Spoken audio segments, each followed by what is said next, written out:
Hey, tonight we have a very weird night. Most people are out with this fucking virus.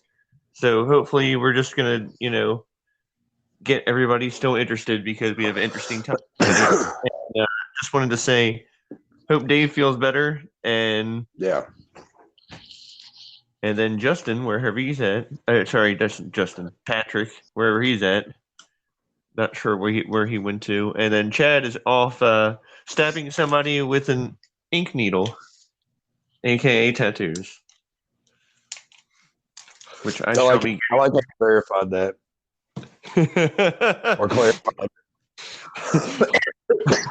I mean, I made a really bad joke today about, like I can't wait to get a needle in my arm. It's gonna feel so good. And people at work are like, I'm a tattoo needle. What do you think I may mean? You didn't add clarity. Yeah, you got to be careful how you word things. That's for sure. Oh, yeah, I know. Well, yeah, they're high schoolers. They know what that is.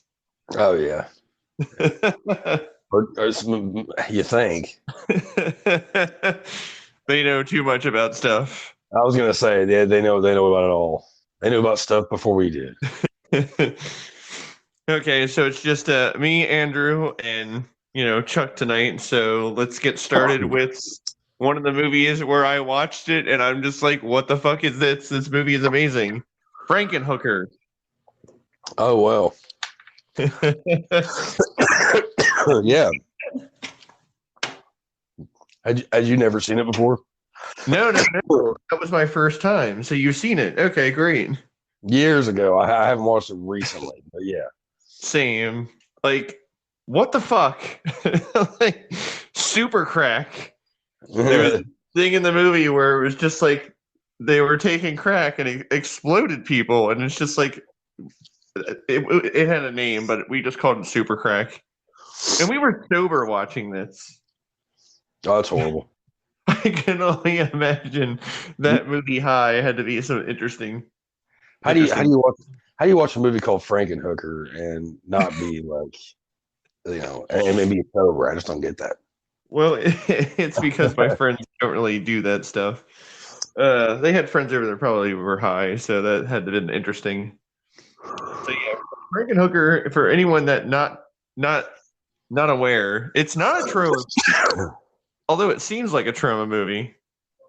It's done by some, I think, director in like New Jersey. Anyway, it's a fantastic movie. It's literally Frankenstein as a female hooker, and you pretty much get what you expect from a movie like that. It's campy. Yeah. It's like what, like an hour and a half? Well, it's Something like a good 90 minutes for any horror movie. Should only be like an hour and a half, 2 at tops. Anything over 2 hours is. If I remember correctly, isn't that is Gunnar Hansen in that? I think so.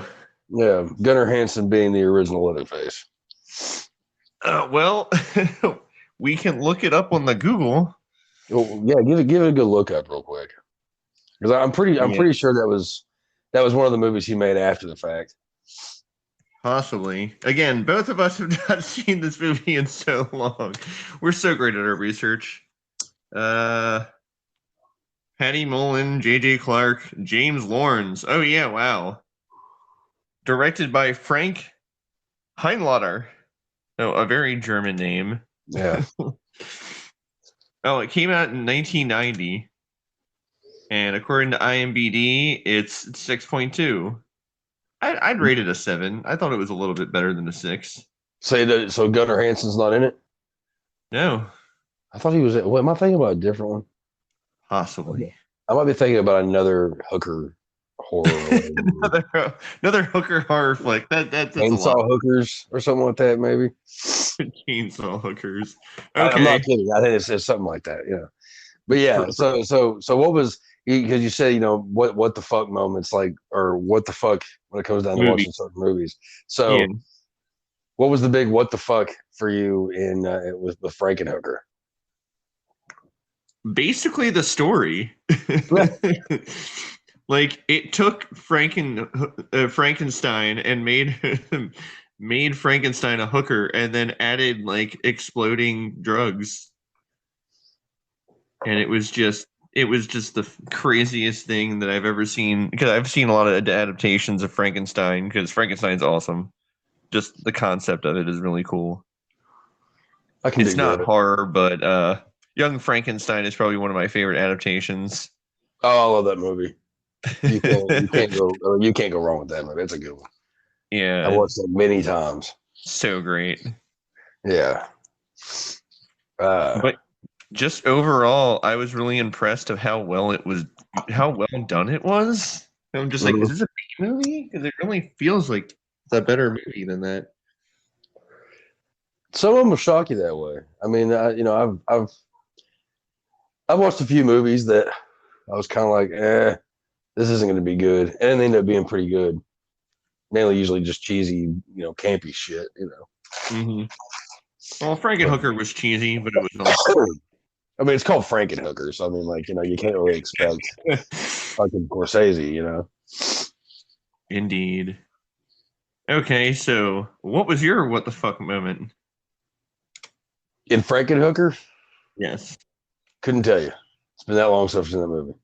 It's fun. Okay, so our homework is to watch Franken-hooker and then report back to what we enjoyed with that.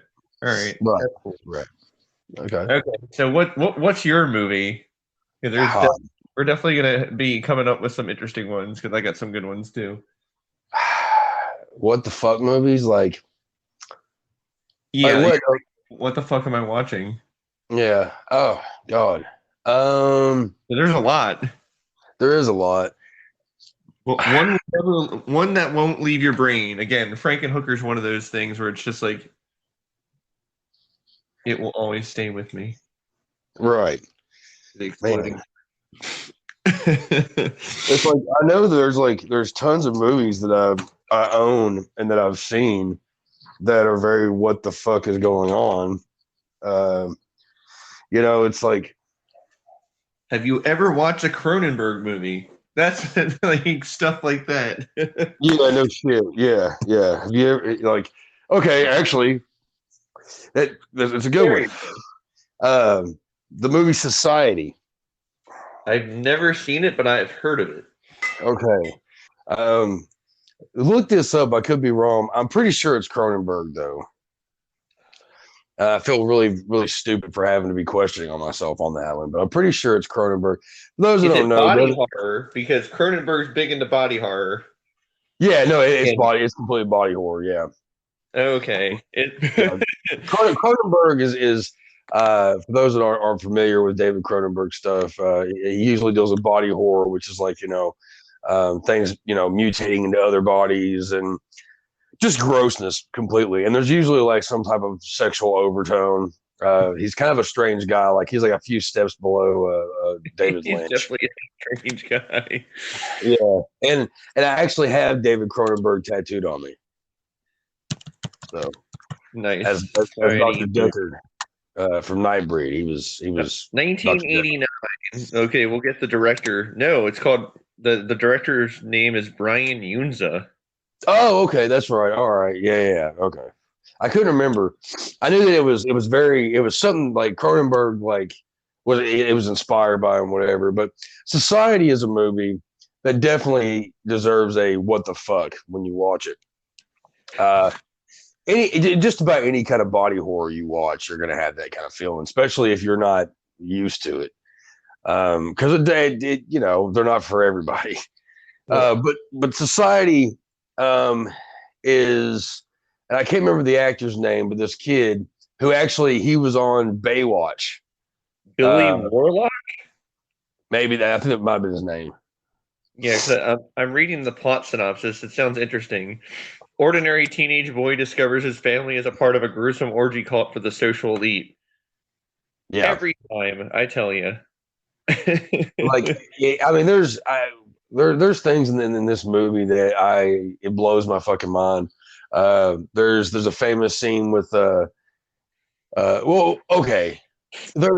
whole bunch of shit in this movie, because the guy, this kid, he is realizing that like his family is not what he thought they were. there's a little bit of everything in this fucking movie that kind of makes you go, what the fuck? Or as Arsenio Hall used to say, things that make you go, Oh, good old Arsenio Hall. But like there's probably one of the most disgusting orgies I've ever seen in a movie. There's I mean, it really is. I mean, there's a guy's face that ends up on an ass. Like people's body parts are like they're going to different, like they're being put together differently. Like they're all like a big giant pile of chewed up gum. Okay, and then there's like everybody is like sinking into this one person, if you want to call him that. Like just this nasty fucking huge, like just dripping, like I said, like melting gum. And it's there's some gag moments in it, but when I first watched it, I was kind of like, what the fuck, man? So that's definitely, it's a good one.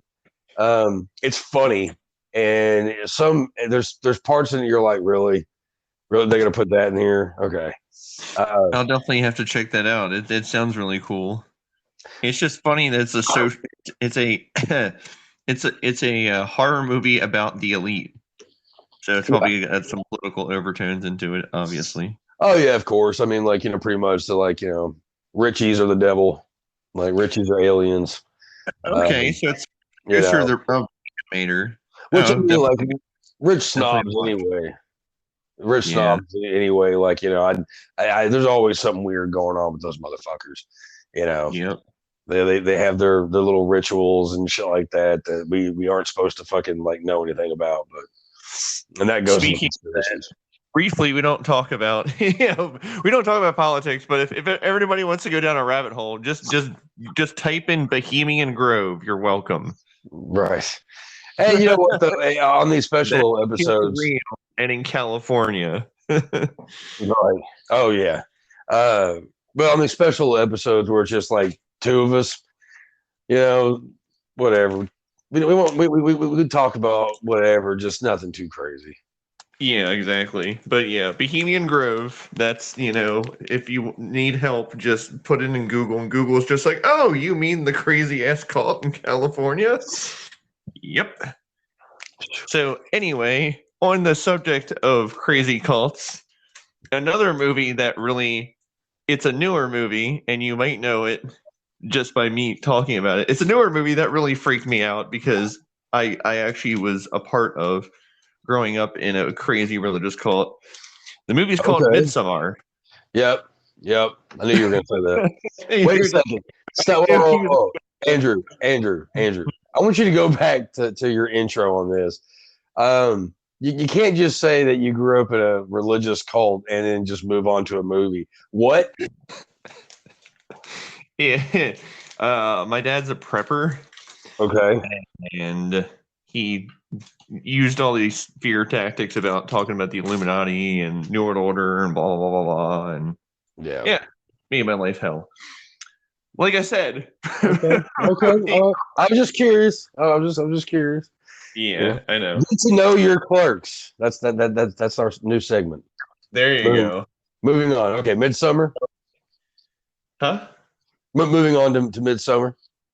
Oh, Midsommar. It was just, everyone told me about, oh, it's so good, you need to check it out. But like, they never really told me what it was about.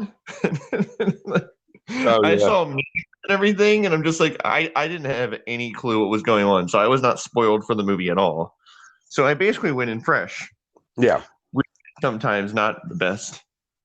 There's one part in the movie where it's just like the sacrifice scene. Oh, the cliff? I was just like, okay.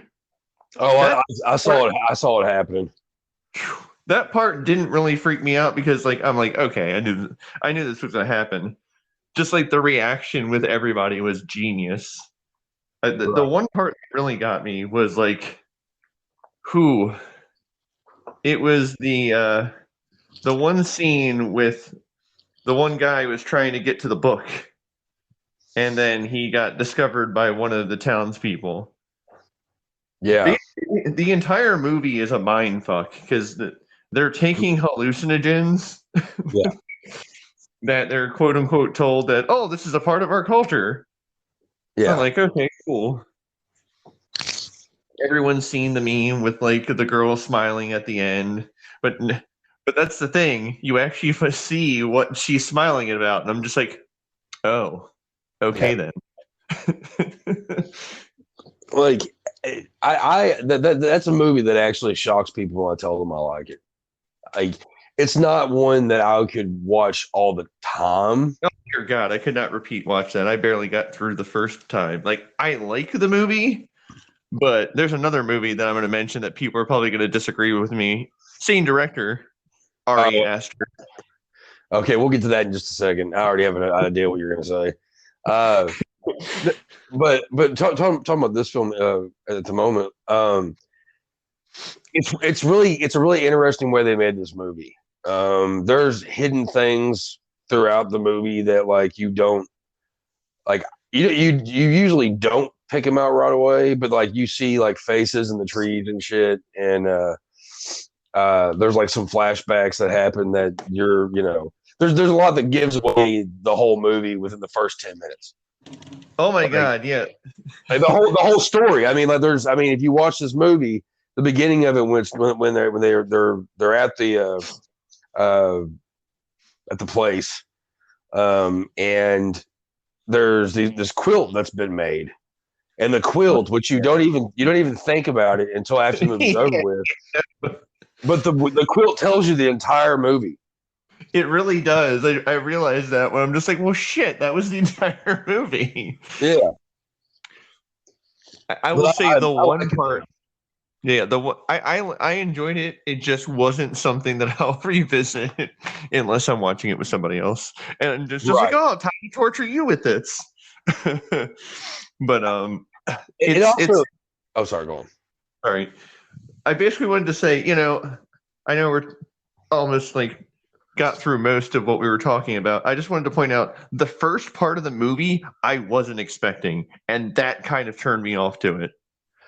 Yeah, I think I know what you're talking about. Yeah, like Jesus Christ, this is only the first 10 minutes of this damn movie. What? Like, yeah, God, just like it's an incredibly disturbing film. Yeah, I love horror stuff. I really do. But that was a bit real. Yeah. Like it takes I guess it takes a certain kind of person to actually like not be so fucked up over that movie. Because I mean that movie, there's a lot that it deals with that, could, quote unquote trigger people. It's just really trauma inducing to like I can see why people might not like it. Like I like it from the standpoint of artistic value. Yeah. And I can watch body horror all day, but shit like that. Yeah. Different. Yeah, no shit. Why don't you go ahead and mention the other movie that was made by the same guy? Okay, well, since people are probably going to figure it out, it's called Hereditary. There's a huge division on it about people thinking it's the worst thing ever or it's the best thing ever. I happen to think like it's a pretty amazing movie. Again, a really messed up movie about mental illness and generations and what they inherit. Hence the name, the title of the movie. Yeah. There's one scene in the beginning of the movie. Again, I think this guy likes doing this. A really, really, really horrible thing happens. Yeah. But the way it happens, you end up not being upset about it. At least I wasn't. You know what? Going to happen. You know what we're going to do on this one. Hereditary's been out for a minute, so so is Midsummer. So warning. Like if you haven't seen it, then sorry. So go on. Yeah, it's like everything is fine and everything. They're going for a drive. Their daughter is like either mentally disturbed or has like some sort of like disability where she makes like noises and nervous tics. So she sticks her head out of the window and they're going by and they don't see a pole she doesn't see a pull, and yeah. Well, okay. Let's. All right. First off, this movie, I've seen it twice, and the first time I really hated it. The second time I liked it a little bit better. But, God, because I get a lot of shit from people on this one, but I don't really care. It's okay. I don't think that this movie is as good as everybody keeps saying it is, because it doesn't make any sense in certain parts, and it also does that shit where, oh, what a big shocker! It has to do with witches. And what the a devil. shock! Yeah, and the devil. Yeah, and that's fun, and that's cool and dandy because I like witch movies. There's not enough of them anymore. But going back to the beginning of it, see, let's just go ahead and just do this for the listeners real quick. Okay. The beginning of this fucking movie, you have a married couple who are very like they're not well they yeah they're not really they don't have a very good relationship anymore. There's a younger girl, like you said, she's got some issues going on. She's allergic to a lot of stuff. She, like you said, she makes noises. She doesn't, she's got some tics going on, whatever. And you got the brother who is probably about 15, or he's probably about 16, 17, something like that. And he's just kind of tired of having to be the one taking care of his sister and dealing with bullshit, I guess, or whatever. And this is what got me. Now, the brother, the son, wants to go to a party. Okay, he's a pothead. And he wants to go to a party because this girl's going to be there and all this shit. And the mom's like, no drinking, right? And he's like, no, not at all, blah, blah. Well, then she tells him to take his sister. Okay. Yeah. I don't see how stupid a woman could be. Okay. I personally be that dumb. Because if she had any right in her mind whatsoever, she would know that her son's going to this party. He's going to say there's no drinking. He may not drink, but there's going to be probably drinking going on. There's probably going to be stuff going on. Why would you tell him to take his fucking 8-year-old sister, that has health issues and stuff like that or whatever, to a party that's going to have tons of fucking people most likely, and there's going to be drinking and drugs and sexual stuff going on, whatever. Why would you do that? Okay. The what goes on when they get to the party, the brother meets up with this girl. He's like, hey, I've got some weed, let's go smoke. And he just tells his sister, hey, just wait here and eat. Is it cake? Is that what it is? Yeah. Says eat some cake, I'll be back in a minute. leaves this little girl, okay, who obviously has sensory issues and things of that nature. Leave her alone in a fucking kitchen with a bunch of fucking strangers, and also you learn that this girl, you already know she's allergic to peanuts, and she eats this cake or whatever that has nuts in it. She starts having some issues and she can't fucking breathe. The brother's all fucking the brother, he's stoned out of his gourd, puts her in the car. He's like, all right, we're almost to the hospital. We're going to get to the hospital. And the little girl puts the window down and she puts her head out because she can't breathe. And fucking pole just takes her head right off. Yep. And they show a good bit of it. Yeah. And that's probably one of the most disturbing things about that movie is the brother goes home. He's fucking completely stoned and stunned about what he just fucking did. He left his sister's head on the side of the road, didn't tell anybody. Her headless body is in the backseat of the car. He goes to bed like nothing's going on and lets his mother find it the next day. What a shithead son. Yeah. And the movie just gets crazier. There, yeah. The payment demon and the naked bodies, and yeah, it's just there's a lot about this movie. It's not horrible. I've definitely seen worse, but I've definitely seen a lot better. It doesn't. I think execution-wise, it kind of failed because the ending I kind of feel is the weakest part of the movie because the ending is just oh, okay, well that was it. Cool. I saw the same ending at the end of Paranormal Activity 3. Thank you. I mean, yeah, it kind of it kind of recycles endings of the newer horror movies. That's where I think Midsommar, since we can talk about it's the same director. Midsommar kind of the ending for that movie is a little bit better because even though everyone's seen The Wicker Man, either version. Yeah, the original is much better. But yeah, it's just Midsommar definitely has a more satisfying conclusion. The creepy ass smile on her face when she sees all these bodies burning inside a giant wicker man. Yeah, I thought it was good. I mean, I didn't know what I was. Flower crown. Yeah. Yeah. Oh, that's the one part of the movie. The dancing. Yeah. Yeah. The dance sequence in Midsommar is so strange. So everyone's like on some sort of LSD or some sort of like hallucinogenic, and they're just having to dance, and whoever falls down is eliminated, and whoever's last standing is like their champion. And it's just a really strange sequence because it's just like she's like, wait, what am I doing? Oh, you're dancing now. I guess I'm dancing. Yeah. Like they either don't give her a choice or they just cleverly put her in these situations where all these things happen, and then she's just like, well, I guess I'm doing this. Yeah. It's all brainwashing and grooming. It's really, really fucked up how accurate it is in some ways. Yeah. Yeah, definitely. It's just really disturbing. I mean, it's completely disturbing. One of those like, it's like, whew. Yeah. Well, I mean, like going down to like fucking like they put pubic hair in the fucking like the food.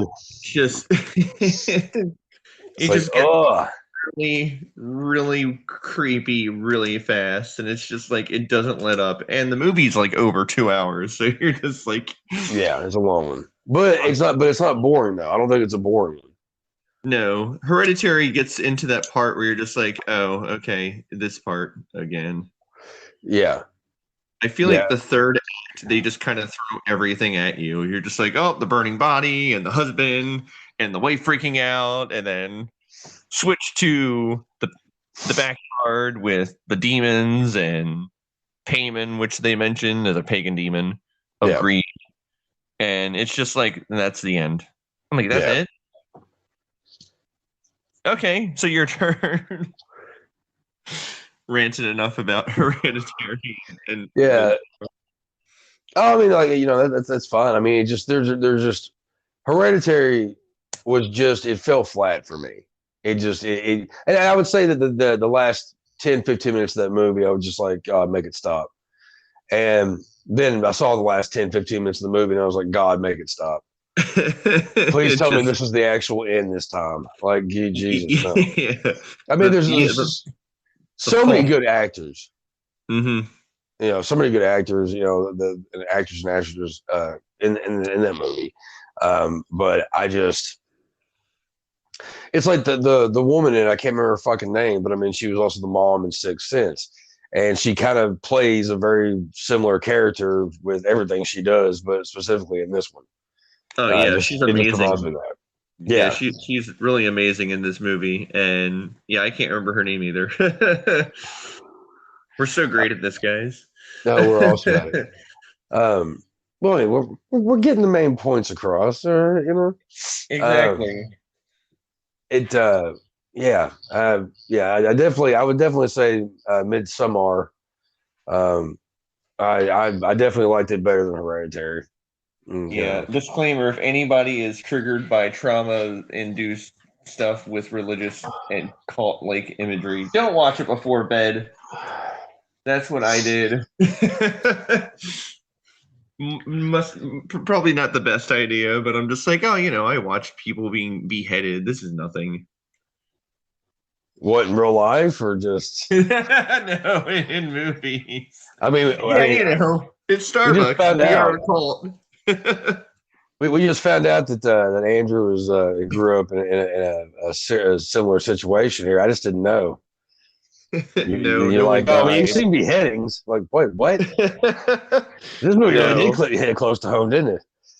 No, I've seen some stuff close like pretty vicious and brutal, but nothing like that. Yeah. So Well, Hellraiser was like a family friendly movie to me. right. Okay. All right. But yeah, I Half joking on that. I got you. I mean, that was the most disturbing thing about that movie was the fact that kind of shit actually like, it does go on. There are things like that, and it just kind of also shows you how silly religion can be sometimes. But we won't go into that either. Yep, no religion, no politics, folks. Right. That's her rules. Okay, so your turn. My turn. See, I was sitting there thinking, I'm like, man, there's so many what the fuck movies. Well, I'm coming up with some good ones. Like I wanted to do old, but I wanted to do new first, just because like everyone's familiar with those. Right. Yeah. Well, I mean, I'm kind of like the king of like the old school when it comes down to it. That's fine. Let me hold on a second, because I'm drawing. Consult the Google. I'm consulting my VHS collection. Oh, that's even better. Yeah. Take that, Google. Yeah, fuck you, Google. You know what? Speaking of fucking movies made by M. Night Shyamalan Ding Dong. M. Night Shyamalan. He has quite a few movies that are what the fuck am I watching movies. I only like a few of them. I think he is not nearly as good as he thinks he is. But Agreed. I would say, and I hate this movie with a passion. The Village. I did not care for it. Like I just my big thing about M. Night Shyamalan is the fact of many years ago when he came out with Signs, I think it was around that time. He put out a documentary. He put out a documentary about himself on Sci-Fi Channel, and it was all about how mysterious and weird he is. I remember that. It was so and I'm like, yeah, it's like, how do it's one thing if people, they give you that, but if you give yourself that, you kind of just look like an imbecile. Yeah. And Sixth Sense is okay. Unbreakable. Like I think on here we've mentioned a few. We mentioned Unbreakable a lot just because we collectively all agree Unbreakable is an amazing movie. Oh yeah. So not all of his movies are shit. Like The Visit. I like The Visit. Split was good. But most of his movies I can't fucking stand. And The Village was one of the first ones. Like that was the one that was just like I'm done with this guy. Oh, the new villain, where it's just a guy with a mask. It's not a monster. Yeah, just for anybody that hasn't seen it, but the movie is like 20 years old. Yeah, you know what? It's not. You don't even have to watch this movie. Like, I mean, you can if you just like have your own opinion, I guess. Or you can just take ours. But I get it. This movie was such a letdown for the simple fact that it was like I saw it in theaters. I like the idea of a small little village, small town, whatever, being plagued by some beast of some sort, and I'm okay with that, but I pretty much figured out the kicker of that movie.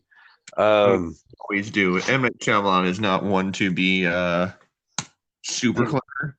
No, not at all. Not by any means.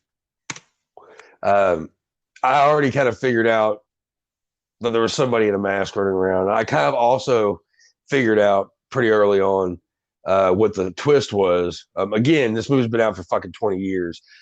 So oops. But oops. But where you find out that the village is in this state park thing pretty much, and they're basically like there's security guards and everybody that make sure that everybody stays where they need to be, like where they need to be and everything. And it annoyed the fuck out of me. I was like, what the fuck is this? Yeah, the ending to me ruined it when they revealed that it was just modern times. I'm like, get the fuck out of here. Yeah, I wasn't I instantly wasn't made pleased by it. the movie. And then for the longest time, when people would bring up The Village, I'm like, oh yeah, fuck that movie. Like, yeah, like Before social media, folks, I would all the time mention about how horrible that movie was to people. Oh my god! I mean, it definitely turned a lot of people away. You know, I just, Yeah, yeah. yeah, He went from being a huge director with a Sixth Sense to The Village. Nope. yeah, yeah. Uh, On UA Bowl really fast. it would. UA Bowl. He did. U-Bowl. Yeah, UA Bowl. Yeah. Yeah, yeah. The same guy that actually, look, that guy doesn't make good movies. He doesn't. But I will say this: the man did box his critics. Oh yeah, he took his critics to the woodshed. For people that are unknown about the name, he did Alone in the Dark, which wasn't terrible. Wasn't terrible. He did the Blood Rain movie, which was Terrible. yeah. Like Great game. Horrible movie. the actress who played Rain was like in the adult industry, Yeah. a legitimately unknown actor, or Yeah. both. But it also featured Meatloaf. Yes. Because I'm watching the movie, I'm like, what's Meatloaf doing in this movie? He plays a vampire. Rest in peace, Meat. I'm not joking. I'm a big Meatloaf fan. Oh no! You said rest in peace, Meat. Oh yeah, that does sound kind of weird. Yeah, Mr. Loaf. But okay, so so you're going a bit newer. I was expecting you to hit 80s. Okay, so one horror movie that doesn't matter, all over the place. Yeah, true. One horror movie that was just like really like, what is this that I'm watching? Is Birdemic. Oh yeah. Is that? Oh, was that the one? Is that the one with Sandra Bullock?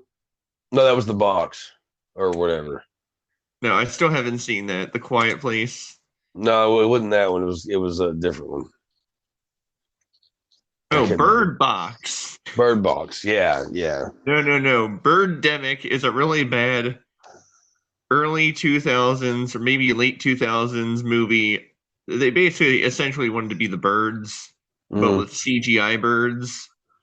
And the movie was so bad, I think I fell asleep. So anyway, it's called Birdemic, and it's just a really badly, like, zero budget movie. And the fact that I say what the fuck is like, watching the movie felt like a fever dream, because it was supposed to be about birds, but then it became other things, and I'm just like, I have no idea what's going on. Okay, that was a terrible example. Because I fell asleep during the movie. I mean, that says a lot too, Yeah. I watch a lot of bad movies on purpose, but that movie was just yeah. Okay, there is one movie I can say what the fuck about. What's that? It was one movie called Iron Sky. Iron Sky, never heard of it. It's an old it's a more relatively newer movie. Yeah, it came out like late 2000s. Basically about if the Nazis had a moon base. Okay.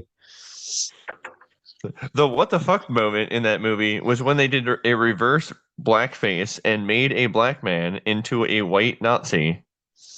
Oh God. Yeah, I'm just like, I don't think this is gonna age well. And yeah, that's not one of those movies that people think, no one stands up at a podium one day and thanks this movie for like inspiring them, Yeah, it's just like, everyone's just like, blackface, we can't do blackface. So I guess they're just like, oh, I guess we can get away with whiteface. It's just a strange, really bizarre thing to do in a movie where it was just kind of ridiculous anyway. Right. But anyway, it's about the Nazis on the moon, and they're trying to take over Earth again and fail. again. And the soundtrack is actually pretty awesome. It had a lot of ties in to just the ridiculous movies from like the past. It was basically your nostalgia-driven movie, and I gotcha. It didn't have really anything shocking about it. It's just the shocking part was that, and the Nazi base was interesting. But then again, I've never seen any movie do what they did, so it's one of those movies that's just like, eh. Yeah, I haven't really watched it, except like maybe once or twice. Movies where it's like, that was cool. yeah. They made a sequel, which I still need to watch. The sequel has dinosaurs in it. Oh boy. And Vladimir Putin and a bunch of just crazy shit. Oh, and it's about the hollow earth theory for people that are familiar with lizard people and stuff. And yeah, it's interesting. I'm starting to think that the person in the movie is a giant hardcore conspiracy nut, because the second movie is about lizard people. I would say there's a good possibility that you're probably right about that. I mean, with such topics. Indeed. Okay, your turn. I'll tell you one that actually comes to mind. You ever heard of the anthology movies ABCs of Death? Oh, now we're going old school, like 90s. Yes, I'm very aware. They were banned, I remember, for quite some time. Was it the 90s? Mm-hmm. Or maybe that was the 80s. No, or was it the 70s? No, ABCs of Death is like newer. Oh, I thought you were talking about the you're thinking of Faces of Death. Okay, gotcha. Yeah. Faces Those Death movies fucked a lot of people up. Mm-hmm. Yeah, Faces of Death fucked a lot of people up just because they thought it was real when it wasn't. They made it look like it was fucking real though. But ABCs of Death, it's an anthology that it's different directors from all over the world, and some of the shorts are good, and most of them are just fucking weird, and some of them are just fucked up.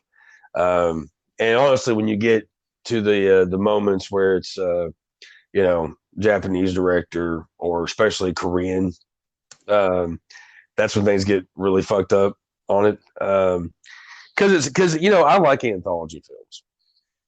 If I'm not sure really what I want to watch, an anthology film is good because you get a bunch of different stories, like Creep Show and shit of that nature. Well, watching this movie, I had no idea that it was going to be what it was. Because it's about 2.5 hours long, and I don't even know how many stories there are in it. But like, there's one that it's these Japanese girls, like they're like schoolgirls, and it has to do with like flatulence, like they fart and they're like, it's so like they fart and they end up going to a different place or something like that. It's like they're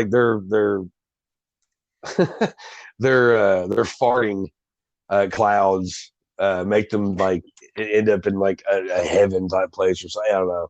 Like, it's really fucking weird. Like, some of it's really strange. But then you get like the Korean stuff where it's like there's a guy who he can make some money, and he has to go basically like he has to keep a heart on. All right, like him, and it's like him and a bunch of other guys like in a row, and they're all sitting in chairs, and different things, like people will come out and do different things, sexually and whatever else fucked up shit, and whoever can't perform like dies basically. And interesting. Yeah, see, there's stuff in that one that I was like, oh, that's not good, because there was some, they really went all out with some weird fucked up shit. I mean, everything from like rape to pedophilia and shit like that. And the fucked up thing is, it was like the main guy, he can't do it after a certain point. Like, there's a lot of bad shit. I mean, really, like, immoral, fucking horrible things this guy's watching. And it's him and another guy, and the other guy is like this crazy, like long haired, real skinny, like fucked up Korean dude, and he has no problem jerking off at anything. And it's really just hard. It starts off like, okay, it's a halfway decent anthology, and then it goes into like, what in the fuck am I watching? Yeah, no, I've heard ABCs of Death has been the topic of much controversy. Yeah, there's some stuff in there. I mean, it's like I've never seen this movie, but Serbian film. I know enough about that movie that I'll never watch it. Oh yeah, I know we briefly discussed stuff about like a child and yeah, and it's just fucked up. And ABCs of Death, like they kind of go in certain areas in that too. We're just like, I'll never watch this again. Oof. Like, I get being shocking and all that stuff, but sometimes do we really need it? Yeah, like, with the Hostel movies, I just kind of got turned off from them because I'm just like, this is basically porn, but with killing. That's totally different from Serbian film. Oh no, I know. I'm not a big Hostel fan, but only because the movies aren't that great. Like the second one's the best one out of all of them. And that movie, like what's fucked up about that movie is like, you don't want to watch it if you're going to go travel for the first time, outside of the country, because, it's kind of weird. And it's got some fucked up shit in it, but yeah, I don't know.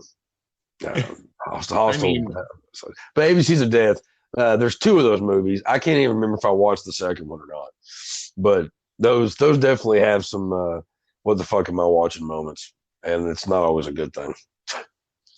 Yeah, it's sometimes it happens like that. Yeah.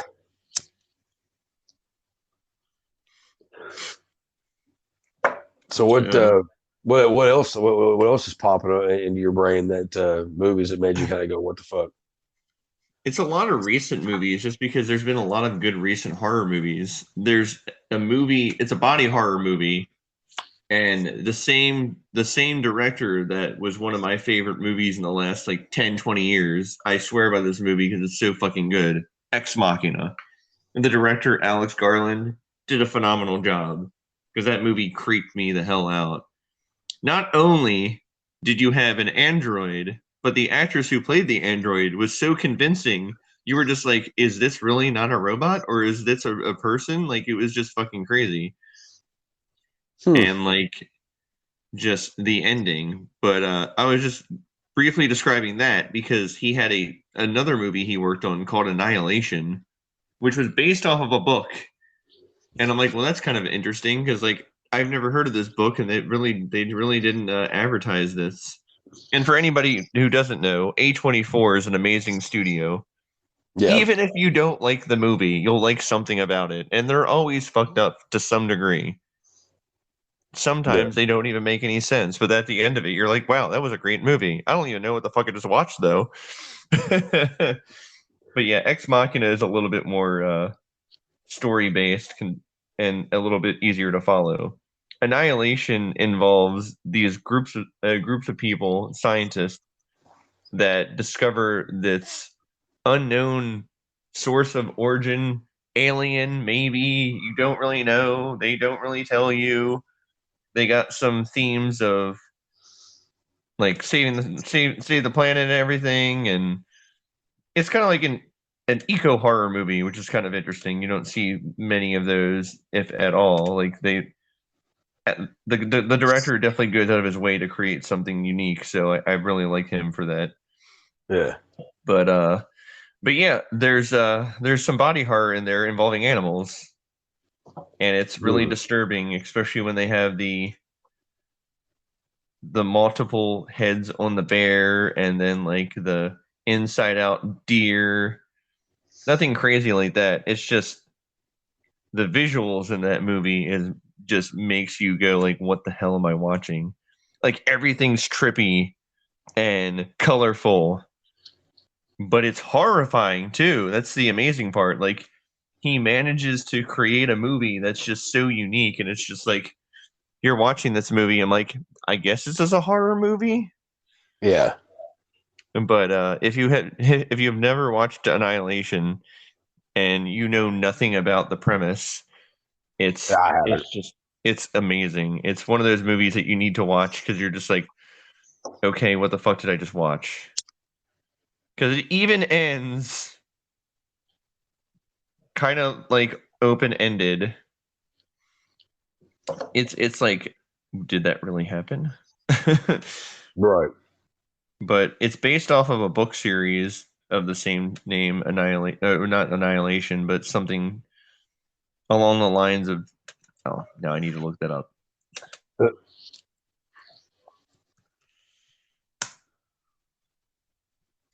Yeah, it came out in 2018, and yep, Alex Garland. I was right. Yeah, same. Okay, so Okay, it was based on the novel of the same name, so that's right. That makes sense. People apparently, according to people, it was a box office flop. I guess I feel like people just didn't understand it. Okay. Because check it out then. That's right. They find this thing called the shimmer.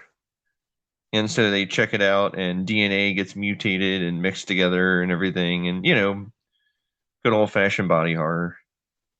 It's only 115 minutes, so it's kind of lengthy, but like it's actually really cool.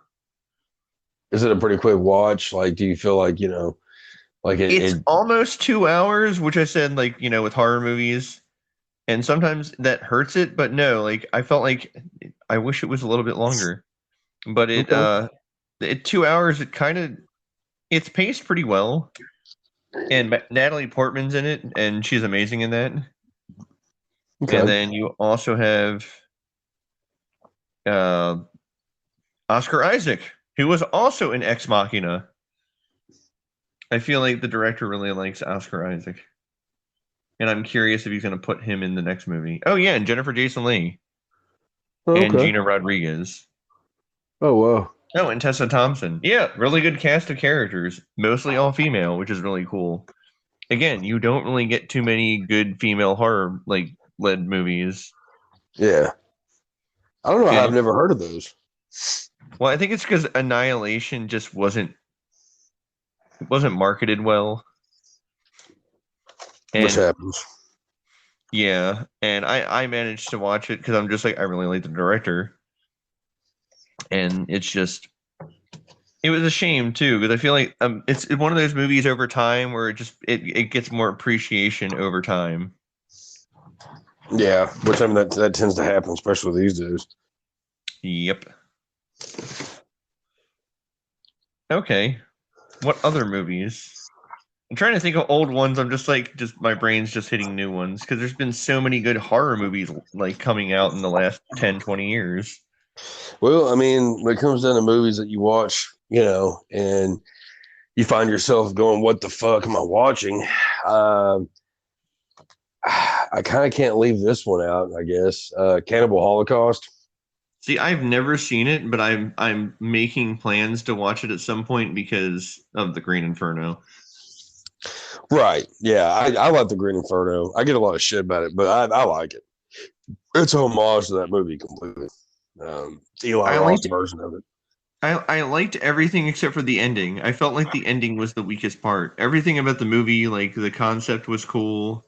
Yeah. I liked that it was like a movie about the environment, and I always like eco warnings about like that kind of stuff. Like I'm a big environmentalist, so I like to see movies point out that like, save the fucking trees.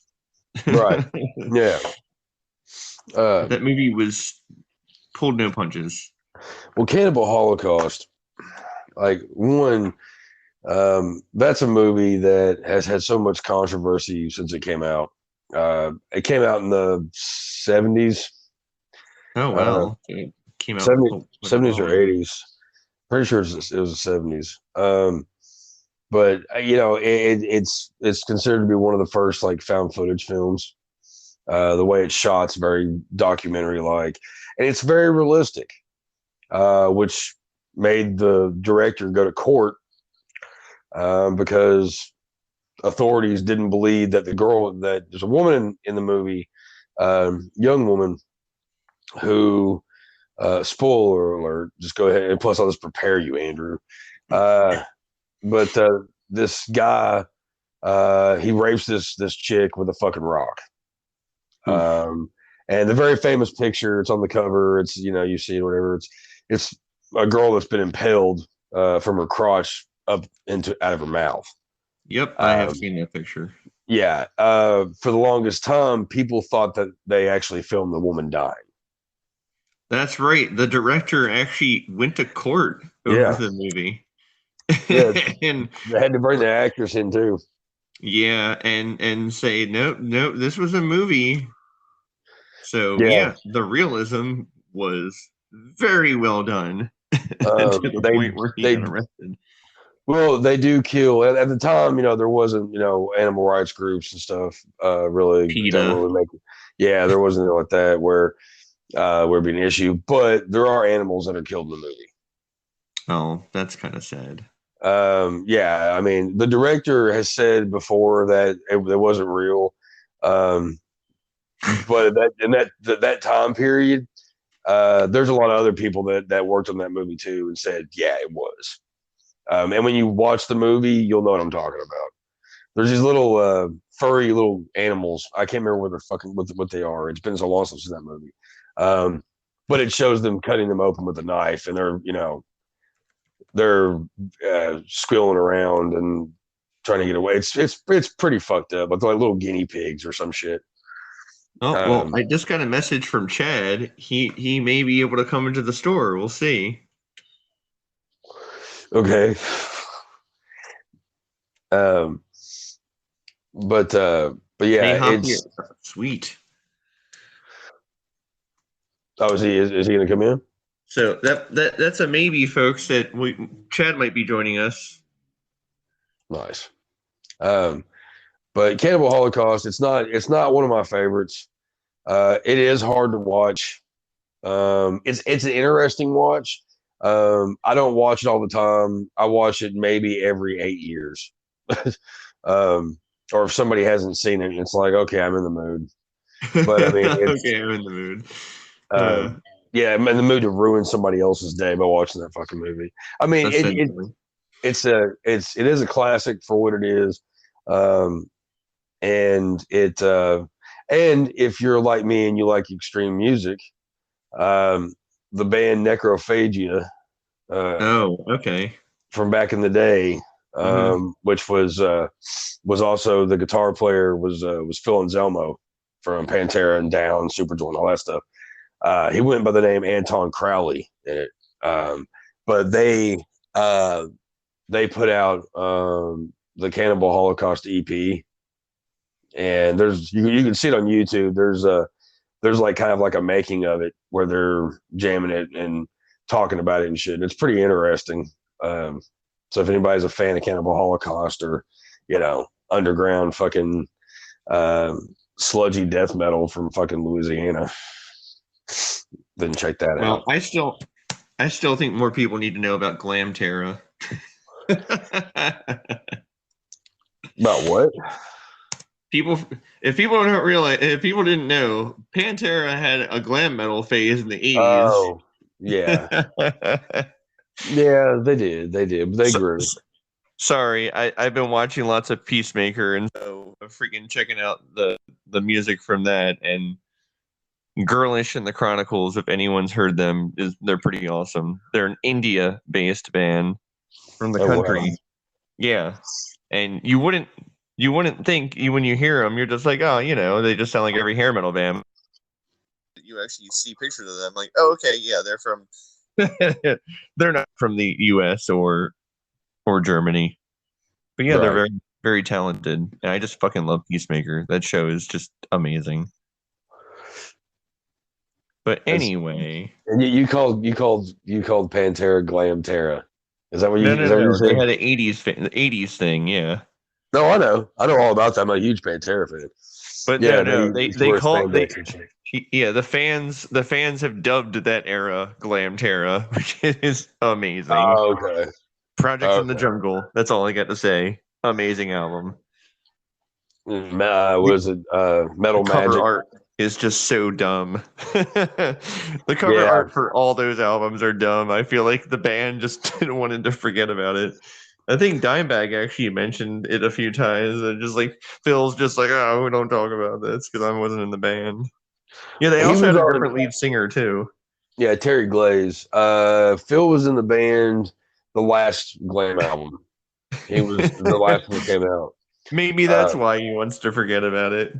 Well, you gotta understand though. Since we're talking about this real quick, you gotta understand. Dimebag and Vinny, they came from the school Yeah, of Van Halen, and shit yeah. like that. And when Phil got in the band, they were still doing the whole glam thing, but he was wanting to get a little harder. He wanted to, do a little bit more of this and blah blah. And lucky for us, they put out Cowboys from Hell and didn't stop until they did. And yeah, still, I don't care if everybody says, still one of the greatest heavy metal bands of all fucking time. Eat a dick if you don't like it. Okay, That's all I got to say about that.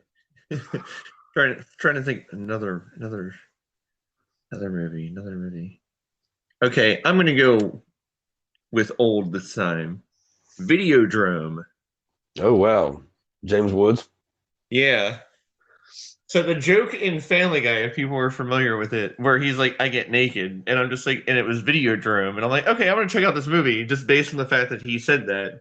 I wasn't expecting to get a Cronenberg type of movie, body horror and social commentary on reality TV shows, which strikingly enough, Videodrome is pretty close to being accurate on.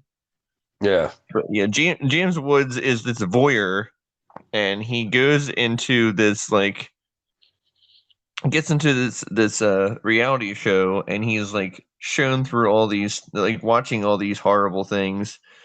It's a movie, but it's also kind of like I would say it's more or less like an anthology, because there's just like different stories. They kind of all line up the same thing, and it's just like violent BDSM and murder. And isn't that a Cronenberg movie? actually, yes, it is. So Videodrome. Let me just double check. I have the Blu-ray. Yeah, it's something you don't really hear anything. Yeah, yep. David Cronenberg, Videodrome. That's what I thought. Hailed to be like a masterpiece by some, and other people are just kind of like, eh. I hadn't seen it in forever, and I watched it a few months back. And, oh yeah, I Deborah Harry is in it. Yeah. Wow, I need to rewatch this movie. But yeah, it's just a shadow world of right-wing conspiracies and sadomasochistic sex games and body transformation, which is all the makings of a Cronenberg movie.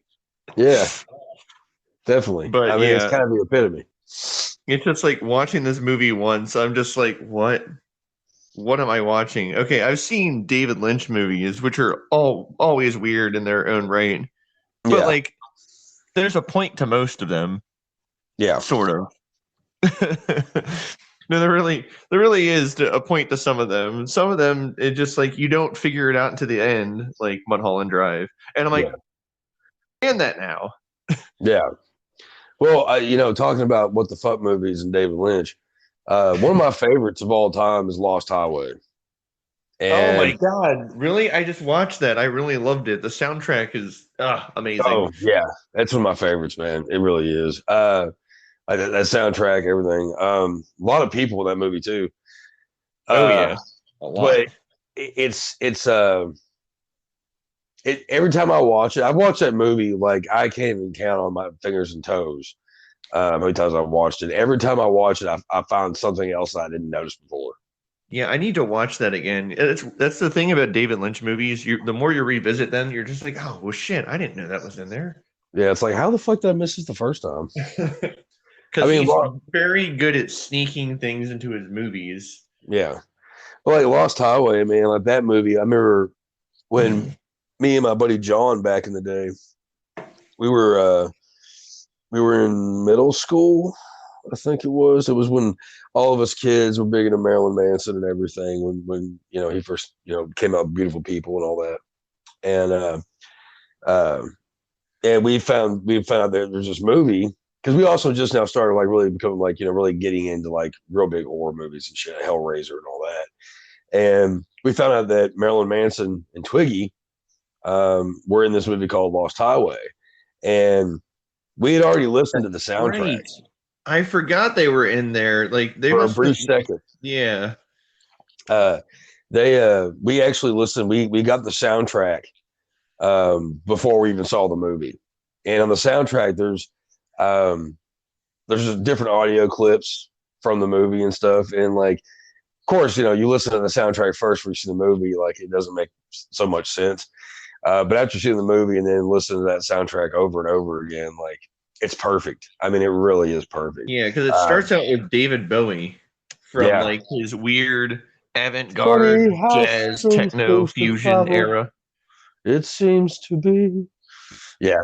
Dun dun dun dun dun dun. Yeah. No, I love it. One of my favorite albums. I mean, that's David Lynch was also the person that brought Rammstein over. I forgot about that. Well, thank you, David Lynch, because Rammstein is amazing. One of the most amazing shows I ever got the opportunity to see was Rammstein. Amazing. I was supposed to see them back in 2020, but we all know how that worked. Oh yeah. I had front row seats to their crazy ass giant iron like friggin' tower of like Eye of Sauron type of thing. Like you just look this up on YouTube. It's so fucking ridiculous. Like I would love to see them if they would actually still do that again. Like I still want to see them anyway, but they had this crazy ass like stage set up for it took like many weeks of building and taking down. Just like it's just nothing but steel, which is funny because we're steel workers in real life. Yeah. They all work at the same factory. They're the most industrial band because they an industrial steel mill. Yeah. Take that, other industrial bands.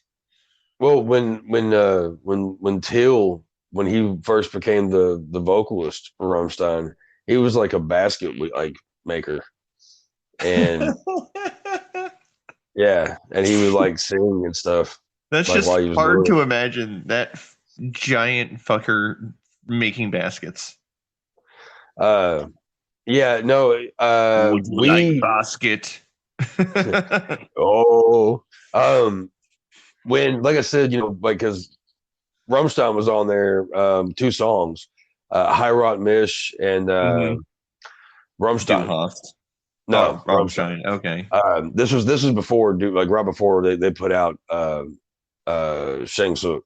Okay, so this was the album with everybody naked on the cover. Right.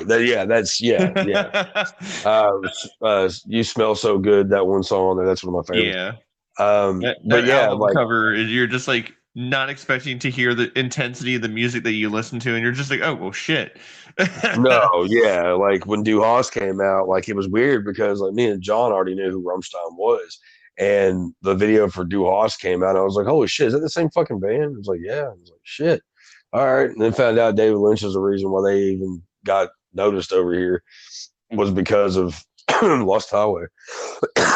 Excuse me, but yeah, that movie, man, there's just so much weird shit that happens in that fucking movie. But it has one of my favorite scenes out of any movie. There's the scene with Robert Loggia playing Mr. Eddie. Oh, Mr. Eddie, yes. Mr. Eddie is a bad dude.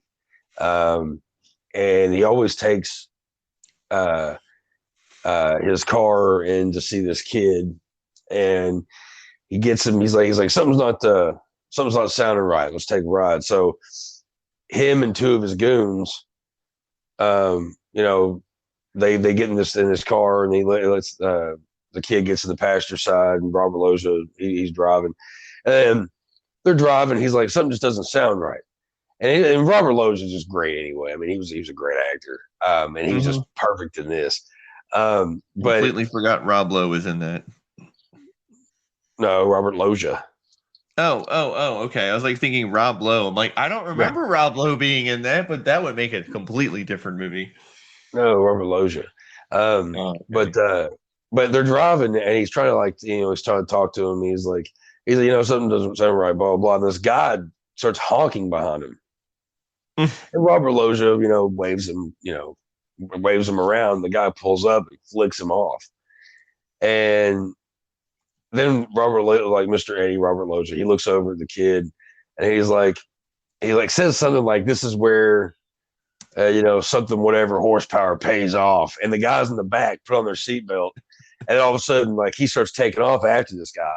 They run the guy off the fucking road, and the goons get out of the back of the SUV, whatever the fuck it was, and they go and they bust out the guy's fucking window and then open the fucking door, and they could just open the door, and they pull him out and they're beating the living shit out of him. And Robert Loggia says one of the coolest fucking things that anybody that's ever had an issue with road rage or just those moments where it's just like these people were fucking pissing me off.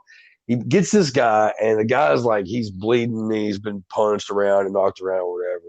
Robert Loggia says something, he's like this speech where he's like, last year, he has this guy by the fucking collar, and he's hitting him. He's like, last year, over so and so people died from automobile accidents from assholes just like you. He's like, do you own a fucking manual?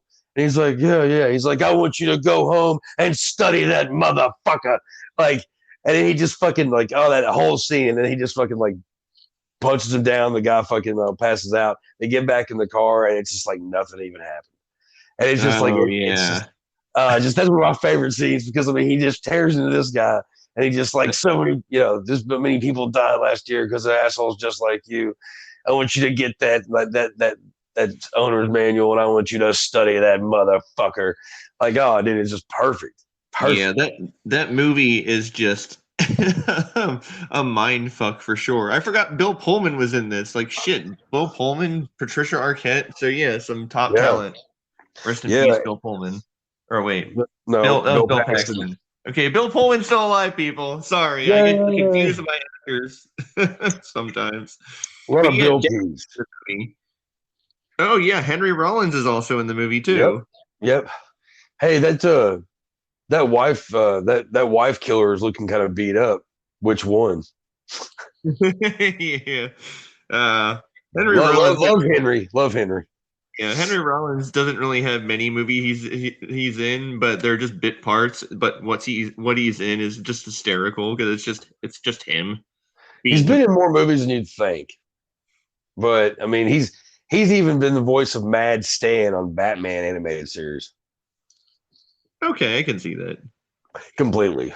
I mean, there's just so many good people in this fucking movie. That one guy that killed his wife's in it.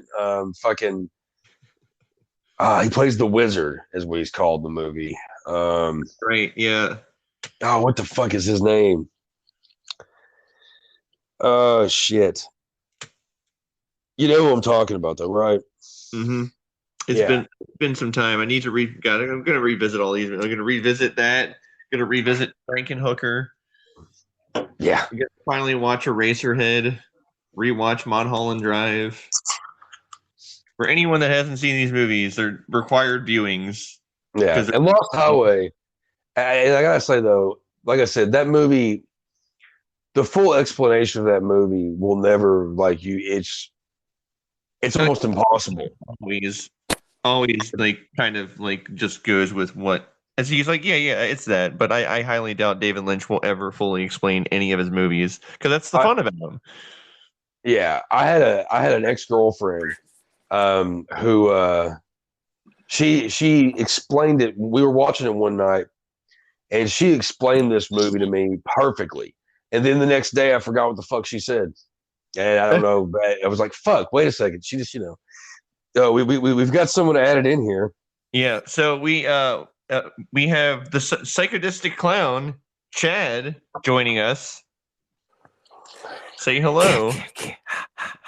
What? Evil dies tonight. Right. Evil dies tonight. Something does. And every other fucking night. Right. Yeah, we were discussing our like what the fuck movies, and I came up with some good ones. He's never seen Annihilation. I kept on explaining that he needs to watch Annihilation because it's just a fucking crazy movie. I've never seen that either. Oh, then you need to watch it. It's a crazy body horror type of Cronenbergian movie, but not Cronenberg. Same guy who did Ex Machina. Okay. It's also an A24 movie. Expects it to be fucked up. Yeah. So how did your ink session go? Not bad. Yeah. He was happy, so I'm happy. Oh, that's good. Oh yeah. He didn't move around too much, and you're like, stop squirming. No, he was good. That's good. Luckily, he's like me and has a high tolerance for pain. Was it anything crazy or gory or anything horror related that he got? It was just his last name above his kneecap. Oh, okay. And that was his first tattoo, actually, too. Oh, there you go. Another virgin in the books. Hell yeah. Another notch. There you go. Another notch on the belt. Yes, sir. Well, so, Chad, do you have any movies that you can think of that you've watched that really made you go, "What the fuck am I watching?" By the way, we already ran the gambit of Cannibal Holocaust and ABCs of Death. Yeah, they were good. No, but I'm just giving you a barometer of what we were talking about. Also, like people that made me hate like their directing style, like M. Night Shyamalan. We both agreed The Village. Yeah, he's terrible. Yeah, I didn't even like The Sixth Sense. I called that shit fucking halfway through. Oh damn yeah. it! Well, when I was a kid, yeah, it was. I had a feeling something was going on. I didn't think he was dead the whole time, though. Well, it wasn't his worst. Like me and my boy, like one night, like I don't even know what we had to be like stupid high or whatever. We was just flipping through the channels, and that one Nick Cage movie, City of Angels, came on. Oh god. And fucking like as soon as fucking he like lost his wings or whatever and became mortal, I was like, this bitch is gonna die. And then literally like 5 minutes later, she gets hit by a tractor trailer. What is with Nicolas Cage and getting hit by tractor trailers? No, the girl that he was trying to be with got hit by a tractor trailer. Oh no, like the Wicker Man actually opens up with someone being hit by a tractor trailer. He likes tractor trailers. I don't know, maybe he used to be a truck driver back before he did Fast Times at Ridgemont High. He got that little extra job being a fucking person in the stands during the football game, and after that he's like, fuck trucking. And for people that don't realize, Nicolas Cage is also a Coppola. He just doesn't use his name for clout, which I very highly respect. Yeah. Yep. Movies of what the fucks. Yeah, we also talked about Hereditary and Midsommar. See, someone just mentioned Hereditary about yesterday at work to me, and I've never seen it yet, but I okay. Don't listen to the first part of the podcast. But I hear like I should check it out. Oh, you totally should. It deserves a watch. The little girl's creepy. Yeah, but it's just like I think it might actually just be like a either a developmental issue or like a genetic thing. Okay. Yeah, I'm curious what you would think, what you'll think about it. So yeah. Mm-hmm. Who's streaming? Voiced his opinion highly. Yeah. Is that on what platform is that on? Is that on Prime? I'd say it probably is. Along with probably most of A24's freaking catalog of movies. Yeah, I'd say it probably is.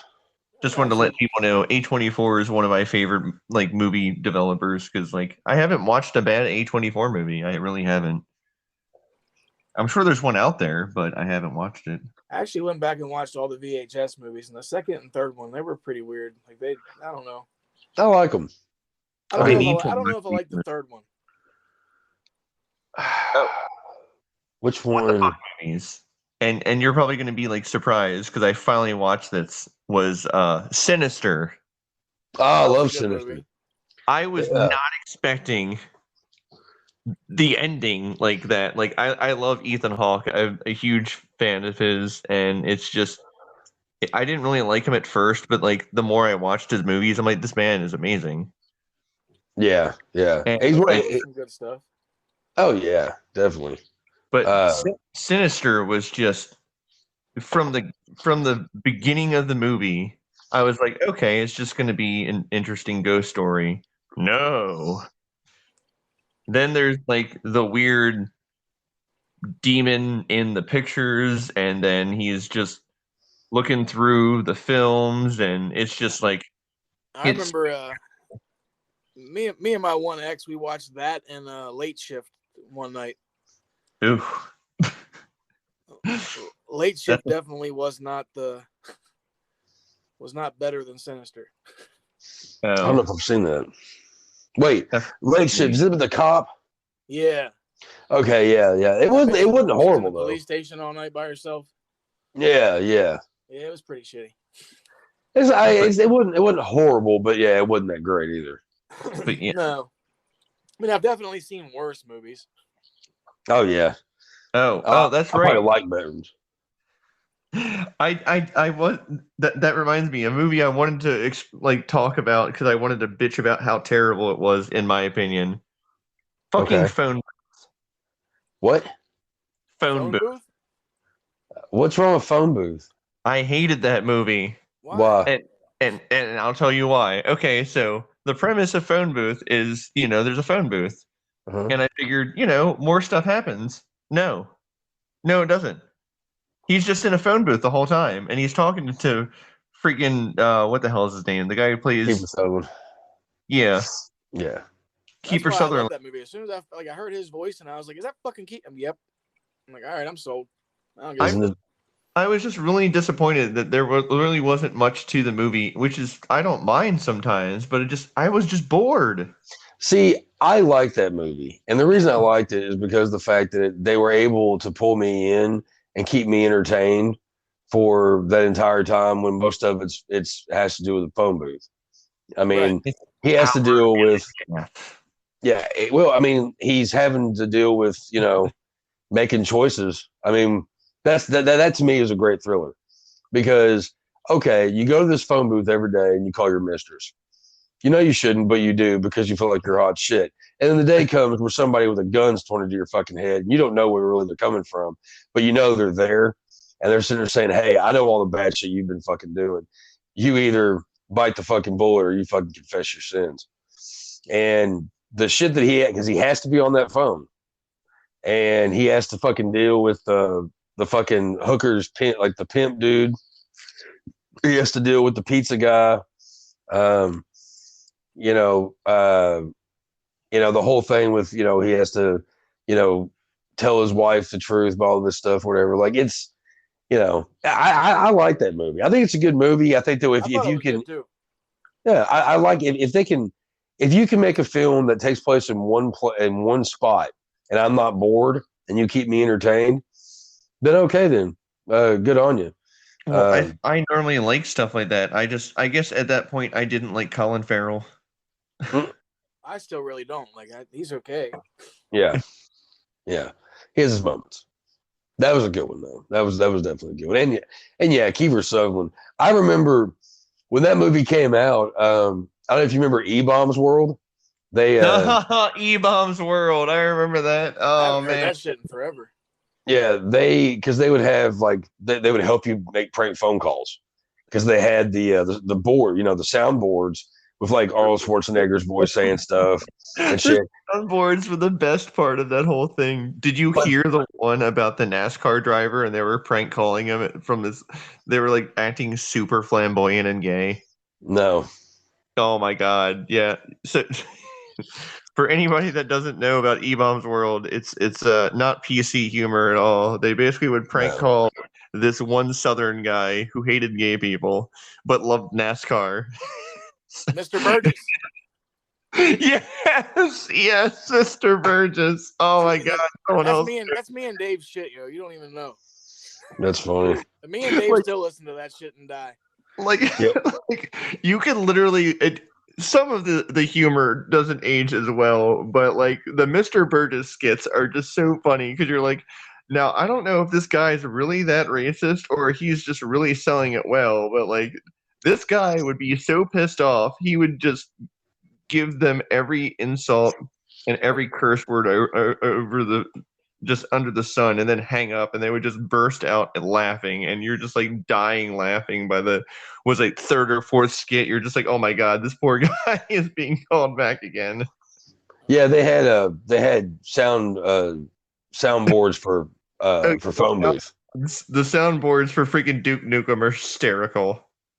We always played with the ones with Arnold because they were the best. The ones are pretty amazing. Yeah, get to the chopper. I need to listen to some Mr. Burgess later now. Damn it. Same. I haven't listened to Mr. Burgess in freaking years. When you mentioned E-Bomb's World, I'm like, it all comes flooding back. I mean, E-Bomb's World was also kind of like the first YouTube in a lot of ways. Like it wasn't music videos and shit, but it was like you want to find really random, crazy ass like videos. E-Bomb's World and College Humor like that, but they were real. No, God, College Humor. Yeah. You want to go even older so we can all feel old? Freaking Newground. I don't know that one. I don't know either. It was a flash site, and they had really, really scathing and really not savory games that you could play, like kill Osama bin Laden or kill Britney Spears. Oh yeah, okay, I do know what you're talking about. Yeah, I do know what you're talking about. Yeah. The emo question. What the fuck happened to Dave? Oh, Dave's still sick as fuck. Yeah, he's really sick because the virus. Yeah, which I hate with a passion. Because Dave would love this conversation. We're talking about freaking like E-Bomb's World and Mr. Burgess. Mr. Burgess, he's gonna want to bring it back up next week if he's okay. No, we totally okay. So we're gonna have like a throwback episode about E-Bomb. We're gonna have to because he's gonna be mad he missed Mr. Burgess because oh my god, me and him used to fucking listen to that shit all the time. Yeah, I know. And the funny thing is, even though it's the same thing over and over again, like they managed to make it more interesting and they raised the stakes. They talked to this guy's wife and it's just she's pissed off. Like whenever they said that the driver for NASCAR was gonna be for Soul Glow and he started playing the Soul Glow. Oh my god, the Soul Glow commercial. I'm like dying. It's Soul Glow. So done after that. I was like, fuck my life. I'm like, that's the greatest shit ever. It was the funniest thing I think I've ever heard in my life. If they would have a Soul Glow car in NASCAR, I would actually watch that dumb sport. The best part about a lot of the skits is the guy would talk about how he's a good Christian man, and he would just tell this one gay person to shove it up his ass and all this awful stuff about his partner. And you're just like, oh my god, why? Yeah, that was good shit. I'm just amazed. If anyone tried to do that now, they would be doxxed. Oh no! Like I let my boy listen to it one night whenever I was tattooing him, and we actually listened to the NASCAR episode. Like, oh god! He was just like, "What the fuck?" Because he's black. Oh yeah, that's a great one. Yeah, he was fucking cracking the fuck up. Oh yeah, I know. Like he's probably like, wow, these guys are really good, and that poor guy, they just have his phone number. Well, he told me that night he went home and listened to some more of that shit, and he was like, "This motherfucker." Oh yeah, those guys are amazing. Like everything they do, skits wise, is great. But definitely the Mr. Burgess ones. They even said the Mr. Burgess ones put them on the map. Oh, 100%. The hate mail they got was hysterical. Did you ever read? Did you ever listen to the stuff about the hate mail they would get? No. Oh man, everything from "I hope you die a horrible death" to "You're my favorite person" to "Well, you must not have been loved that much as a child." Like they would straight. One person talked about coming to their house and like doing stuff to their family or something. I'm just like, holy shit. So yeah, they they had an interesting reaction to a lot of their stuff. It's like Jerky Boys. That and the fucking Muchacha tapes. Yeah, and fucking Roy D. Mercer type shit. Yeah, that shit. I am not familiar with I've heard of the Jerky Boys, but I'm not familiar with what you're talking about with that. But what, Roy D. Mercer? Yeah. Redneck dude that people like. It was a whole radio show thing. He's a comedian, and people would hire him to basically like prank call people and like pretty much pick a fight with them. And he would, you know, he'd be like, "Oh, how big a boy are you?" You know, and God'd be like, "Oh, well, I'm 5'10", blah blah." And he's like, "Oh, well, I better pack me a lunch then," or some shit, you know. And that was his whole shit. Like, it was funny shit. I'll come out here and whoop your ass. It's very E-Bomb's world. Okay. Yeah, like that. Oh yes, the days of prank phone call CDs and cassettes. Oh yeah, prank phone calls were hilarious just because you would think that they would get stale, but no, the mystery just kept going for like years. Yeah. Years actually. Yeah, I'm surprised he didn't go crazy and kill some people. I'm surprised he didn't come to their wherever they were located and try to like hunt them down. Like he legitimately was either really pissed off or he just like they did a damn good job at faking that. But like part of me was just like that. A lot of that can't be faked. There's no way he's just acting that angry for no reason. And like every time he'd hang up and they call him back, he just answered the phone like, "Get the fuck out of here." Again, when his wife picked up, we are good Christian people. And they were losing it by that point. You ever seen any of the that just goes back to the what the fuck shit, but Tourette's guy, you ever any of his videos? Tourette's guy, yeah. Mm-hmm. I am a child of early YouTube. Mm-hmm. Yeah, a video, you know, where he's like he calls. Yeah. he's like he calls like fucking Crest, and he's like bitching. He's like, "I tried your Crest, like, you know, whatever, like toothpaste, and it made me feel like a piece of shit." Bob Saget. Yeah, fuck Bob Saget.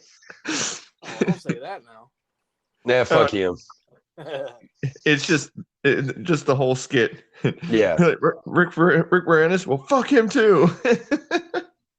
And like apparently, like there's apparently that guy died.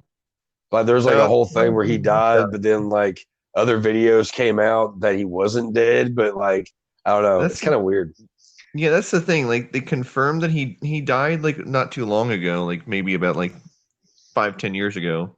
Yeah, but then they claimed that he wasn't dead, and it was a publicity stunt. And I'm like, what the fuck? Yeah. Yeah. By the way, he's not dead. We're just saying it. Well, it's like typo negative. Like probably about 5-6 years before Peter Still actually died. If you went to the typo negative website, there was just a big tombstone that said Peter Still on it. And everybody thought that he died already. And it wasn't until a sad day, if you use, or 2006 or something. 2000, something like that, yeah. Because he died like a year or two after Dead Again came out. That was 2007. Yeah. That was the last time I saw them live too. And ironically, the album was called Dead Again, which was probably a joke about the fact that they said he was dead before. Yeah. Well, it was the whole joke was kind of like, you've been born again. You're dead again. Yeah. But like what the fuck was I gonna say? Talking about it was typo negative. God damn it! Never mind. Chad can chime in. We've been talking a lot. It's been 90 minutes. Over 90 minutes. How did you guys get started? 8. No, 7:30. 7:30. It was like 7:30. Yeah. No, about like 7:40 because you said that you were still getting ready. Yeah, something like that. Yeah. Like 7:40, 7:45. Right on. Yeah, I was surprised that didn't take as long as I thought, but he sat like a champ, so it went by pretty good. Yeah, I can't wait to get my ink from Jess. I'm always sketchy about tattooing newcomers because you never know what you're going to get there when it comes to squirming. Yeah. Yeah. Man, I need to get more fucking ink. Since I I didn't know want to that think you about it. I'll definitely have to check you out for sure. Even though I'll be cheating on my tattoo artist. She won't mind. She knows who I am. Yeah, exactly. So by extension, it's somebody that she knows. It's not like a random. Right. No, I actually watched Reacher this week. Okay. Reacher? I've heard a lot of good things about that. It was pretty fucking dope, man. It got its season 2 like immediately. Yeah. I just now heard of it. I have no idea what it's about though. It's pretty much, I mean, it's on Prime, but it's who played the one movie? I never saw the movie. Was that fucking Tom Cruise? Tom Cruise. Yeah, he loved the books, and so okay. And the funny Jack Reacher's supposed to be a tall man, and everyone that knows Tom Cruise is a midget compared to Jack Reacher. He's like 5'5" or something. Yeah, Jack Reacher's supposed to be like 6'4" or something. Yeah, that what the fuck's that guy's name that plays him? Alan Rickman? Alan Rickman? No. No, it's Alan something. Like he plays a character in Titans, which, if people don't know, is a really ridiculously dark and gritty version of Titans. Yeah, that show is great. Yeah, the show is actually really good. It just starts out really slow, but he plays a character called Hawk, and his partner is this really like hot ballerina / like martial artist, and she goes by Dove, and they beat the living shit out of freaking child molesters and drug dealers. Great. See, I first knew him by the first time I saw that dude was in fucking Smallville. He was in Smallville. Okay, I thought he looked familiar. He played Aquaman. That's funny. I can see that. What's her face? Kristen Cruick. She's in it too. Okay, cool. Yeah. So it's like a Smallville reunion. It kind of like threw me off because I thought she was into she's into some weird shit. But I thought she stopped acting totally. Apparently, like her and that one chick that played Chloe in Smallville were into some kind of weird sex nonsense. Like, her, yeah. Oh, the one. Yeah, she was a sex trafficker. Yeah. Nick, for people that don't know, is a horrible Hollywood sex cult. Yep. There's a documentary on them, and it's wow. Yeah, you want to talk about fucked up? Mm-hmm. I was surprised whenever I saw her like in the show. I was like, what the fuck? I'm like, I didn't think she acted anymore. Like, last thing I knew, she was just making money watching people blow each other. I don't know. Oh, Jesus. Well, but I always thought she was hot as shit. So and she looks the same as she did in Smallville somehow, even though it's like fucking 40 years later or something. Plastic surgery. 40 years later. Smallville ended in like 2000 something. Is it really that long? Really? Like about? Yeah, I guess so. Yeah. 40 years ago. that show was dope. Like that was my show. I'd watched it. Was good. And I don't really even fuck with Superman too much, but that show was dope. Like I wish Tom Welling would have got the job as playing Superman again, even though he put on some pounds. But he was a badass Clark Kent. Yeah, he was good at that shit. Yeah, they could have done the thing where he was Clark Kent and then the other guy was Superman. Hell, they did that in the original movies. This is true. Well, no, it didn't. They did that in Reeves Senior. I think was like that. He played Superman. Yeah, that's what I mean. Reeves Senior, like his father did that, but that wasn't his father. No, you're talking about George Reeves. And Christopher Reeves. George Reeves. Okay, so no relation then. Interesting. No, it was just coincidence. They're not related. Resident Superman expert here. I mean, every Superman's been pretty dope. Like even except for like the Brandon Routh shit. Like I don't know. But the funny thing is about Brandon Routh is he made a complete 180 in the show, like Legends of Tomorrow, just being his goofy ass self, and it worked so well. Oh, fucking the Atom. The Atom. The giant fanboy for everybody else having powers. It's great. He's adorable. I used to fuck with Arrow back in the day, but that shit, it took a weird turn once they started all the fucking multiverse shit with the Flash and everything. It just it's multiverse. It gets weird. Although I might actually have to start watching again because they actually have mentioned Booster Gold is going to be in the show. I'm like, no, fuck yes. Oh yeah. Booster Gold is one of my favorite people that I didn't get into DC until later. I checked out 52 and I'm like, this is so fucking great. And then they did New 52 and I'm just like, I'm so stoked to see this Batman coming out next month. Thank you. I am too. Kill it.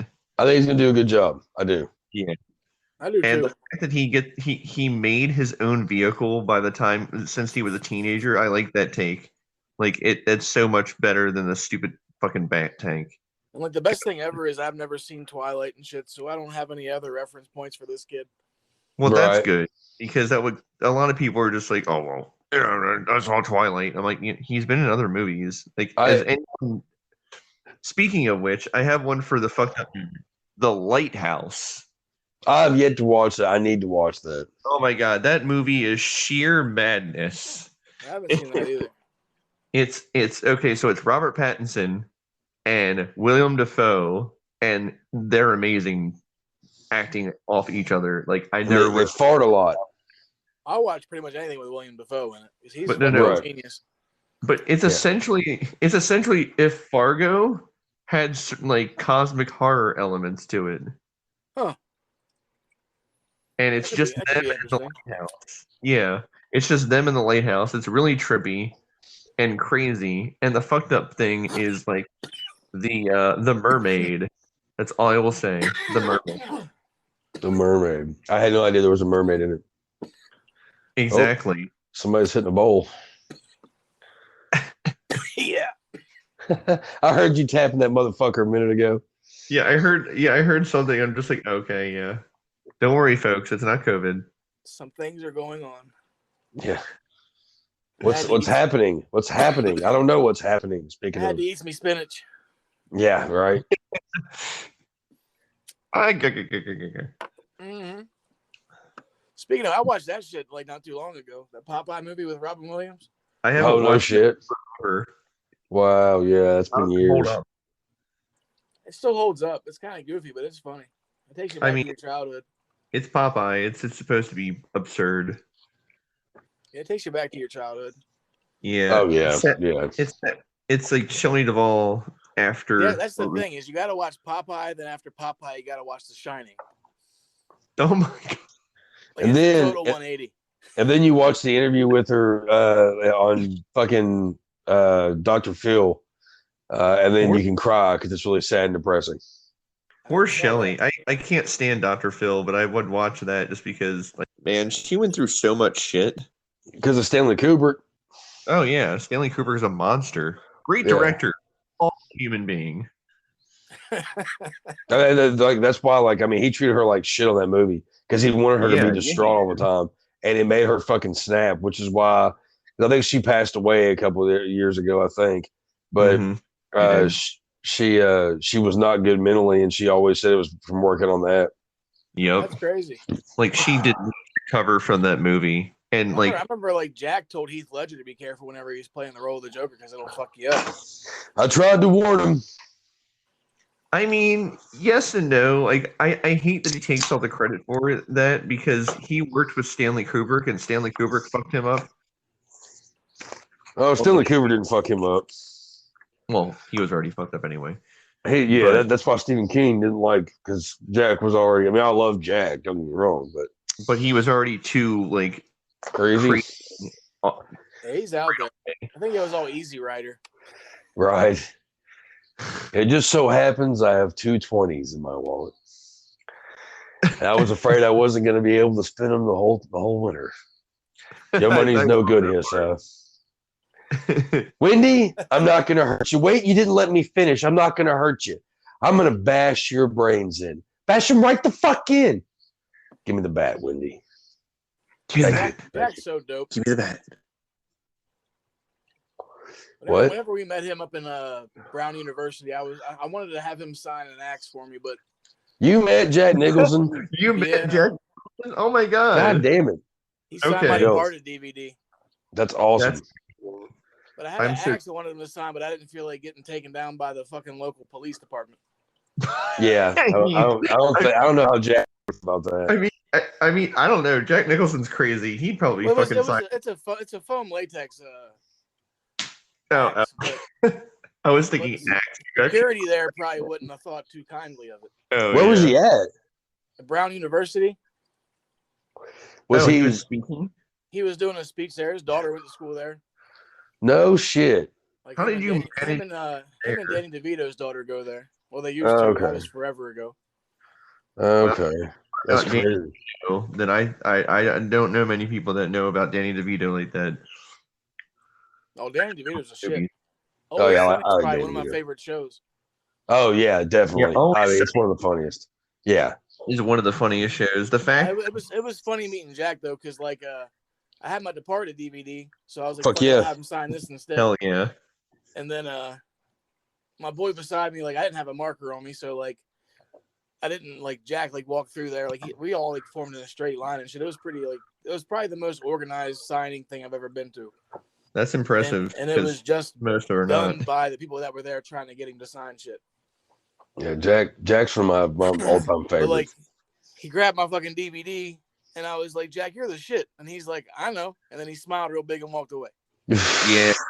Yeah, he's not humble at all. He's very fuck, though. He knows. There's a fun couple of things about Jack actually, real quick. One, there's a fun acceptance speech that he makes with Robin Williams that you can find on YouTube, where he is fucking stoned out of his mind, and Robin Williams is like up there, like they're doing a whole thing, like last minute. Robin Williams is having to be his interpreter and shit, and it's fucking hilarious. The other thing is a buddy I used to work with, Nick, I think was his name. He had a buddy that was a big pot dealer, and he would go to different festivals and whatnot, and he would sell to like the bands and all that. Well, he went to a fish oriented festival, and he had this tent, and he was selling weed left and right. Nobody gave a shit. And then these two big black dudes come up, and they're like, "You need to come with us." And he's like, "Oh shit," And they take him to this penthouse that's not too far, like it's in walking distance of where this place was at. And they go in this elevator, and he's like, he has no idea what's going on. They go to the top of this fucking like big building, and the elevator door is open, and Jack Nicholson's standing there. And he walks over to him, and he tells him, he's like, "So someone tells me that," it basically word the grapevine, because of other people that were at the festival, had told him, "Hey, if you need to get weed." And so Jack, he has this little box in his pocket. He pulls it out and he goes, "You see this box?" And the guy's like, "Yeah." He's like, "Open it." And so like he opens it up, and he's like, "Do you see anything in that box?" And he's like, "No." He goes, "Exactly. That's where you come in." And there's apparently him being a giant pothead. Yeah, apparently he sold a good amount of weed to Jack Nicholson at that festival. That's pretty funny. That's hilarious. Yeah, it's sad that old Jack's he's not doing too hot these days. He's going through dementia and shit.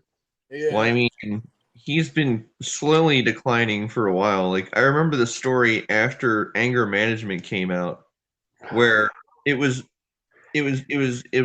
not confirmed, but then they confirmed it later that he put a golf club through someone's windshield. Yeah, that was real.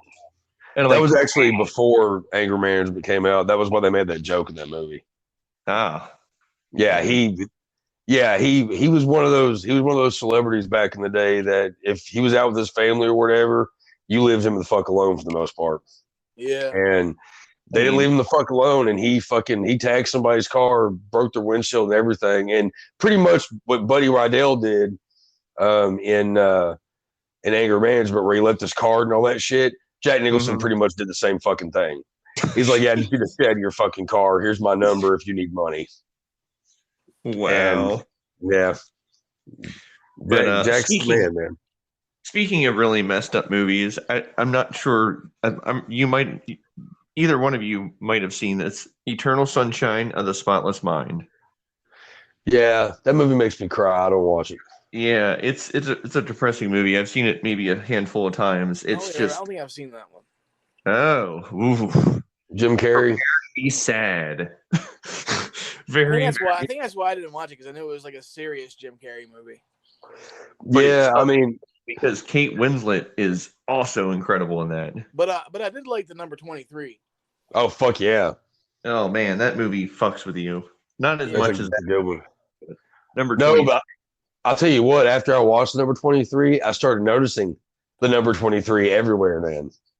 But that's I feel like he's on like that fucked up level with The Machinist. Oh right, yeah. Oh, that's a good one to mention. The Machinist was just insane, like the best Christian Bale movie. Period. Like he got so goddamn skinny. Yeah, I know. Like every scene he has his shirt off, I just cringe because I'm like, motherfucker. Like everyone talks about American Psycho being his best movie. I feel like The Machinist is just a little bit over that because he does insane things to his body to be able to look that emaciated because he is that emaciated. Yeah. American Psycho is just him, just like him being Bruce Wayne. It's same character. It's just Bruce Wayne just killing women. Yeah, it's a pretty wild movie. I love it. I mean, it's good, but that's Machinist is probably one of his better roles. Yeah, one of his Machinist was the first scene in the Joker when Joaquin takes his shirt off and he's that skinny. I'm like, it just made me think of The Machinist. Yeah. It did. Damn good movie, by the way. It stars Jennifer Jason Leigh, insanely underrated actress. Yes. Yeah. Everyone remembers her from the commercial, but this is your brain. This is your brain on drugs with the egg. I don't remember. Was that her? I thought it was. I don't know. I can't remember. I remember those commercials. I remember Johnny Depp was one of them, and then he did it again for Freddy's Dead. Johnny Depp did every drug under the sun. I don't think yeah, maybe. No. He admitted this in his biography diary that was in Hot Topic, and I was curious about reading it, and I did, and I'm just like, well, that's some of the stuff that I was not ever going to expect him to say. Yeah. Johnny Depp's good. I like Johnny Depp. Anybody that can play Hunter S. Thompson had to do some drugs. I mean, have you ever heard the story of when he hung out with Hunter S. Thompson? It's interesting. I've seen some of it on one of there's like 2 or 3 Hunter S. Thompson documentaries on Prime, I think. 3 of them? Wow. I need to watch. There's some good ones, yeah. When Johnny Depp came to stay with him at his mansion. No, there's another word for not plantation, but his what's the fucking word I'm looking for? That word hasn't been used in forever. Yeah, but I mean like his compound. His compound. Like No, I know what you mean. Yeah, plantation. Yeah, sorry folks. I just couldn't think of the fucking word. But he stayed Johnny room in the basement in a room full of dynamite. Jesus Christ. That's where he is. Yeah, and there's a clip on YouTube from the interview, which I remember when it first aired, of Hunter S. Thompson. He put out I'm drawing a blank of the fucking name of the book now. Oh, Kingdom of Fear. And he was talking about it because he talks about that in the book too. And Conan O'Brien was asking him, blah, blah, blah. It was very weird back and forth. It was funny. But he talks about it. He's like, yeah, John, he stayed in my basement, a room full of dynamite. And he's like, wait. You had Johnny Depp sleeping in a room in your house full of dynamite? Yeah, with my shoes. He's like, because he was like, also like my sneakers here. See, made these. He's like, you made sneakers with the Nike swoosh on them and everything. He's like, you did not make this. It's funny. You should definitely check that out. But yeah, I need to check that out. Like, I'm a huge fan of like Fear and Loathing. To me, that's Johnny Depp's best movie. It's just batshit insane. And Benicio del Toro is just brilliant in that. Took my baby, man. Just the strangest part about that movie, you're just like, okay, this movie is weird. It can't possibly get any weirder. And then he brings back an underage girl, and then Johnny Depp's character flips the fuck out, which that is whole scene's fucking understandable. Yeah, That's that whole one of my favorite movies probably ever. I mean, it's a classic. In the fucking bathroom. Like that movie and like the Big Lebowski's like up there with like the Evil Dead and all that stuff. Oh, the big freaking John Goodman in that movie.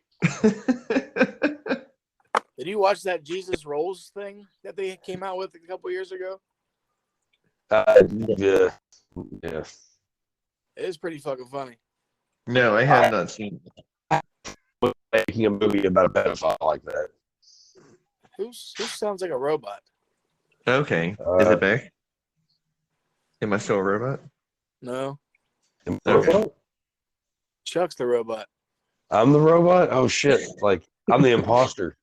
The imposter. They were playing Among Chuck's Us. like, I did not Among murder Us. him. Yeah. We get to show him out of the airlock.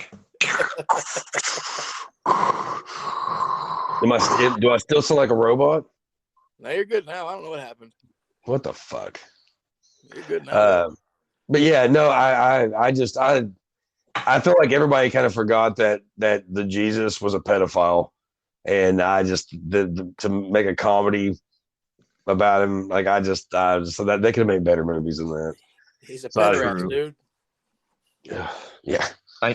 I do want to watch John Goodman's new show where he plays a televangelist, and it's kind of terrifying. Yeah, it's like him and Danny McBride and who else?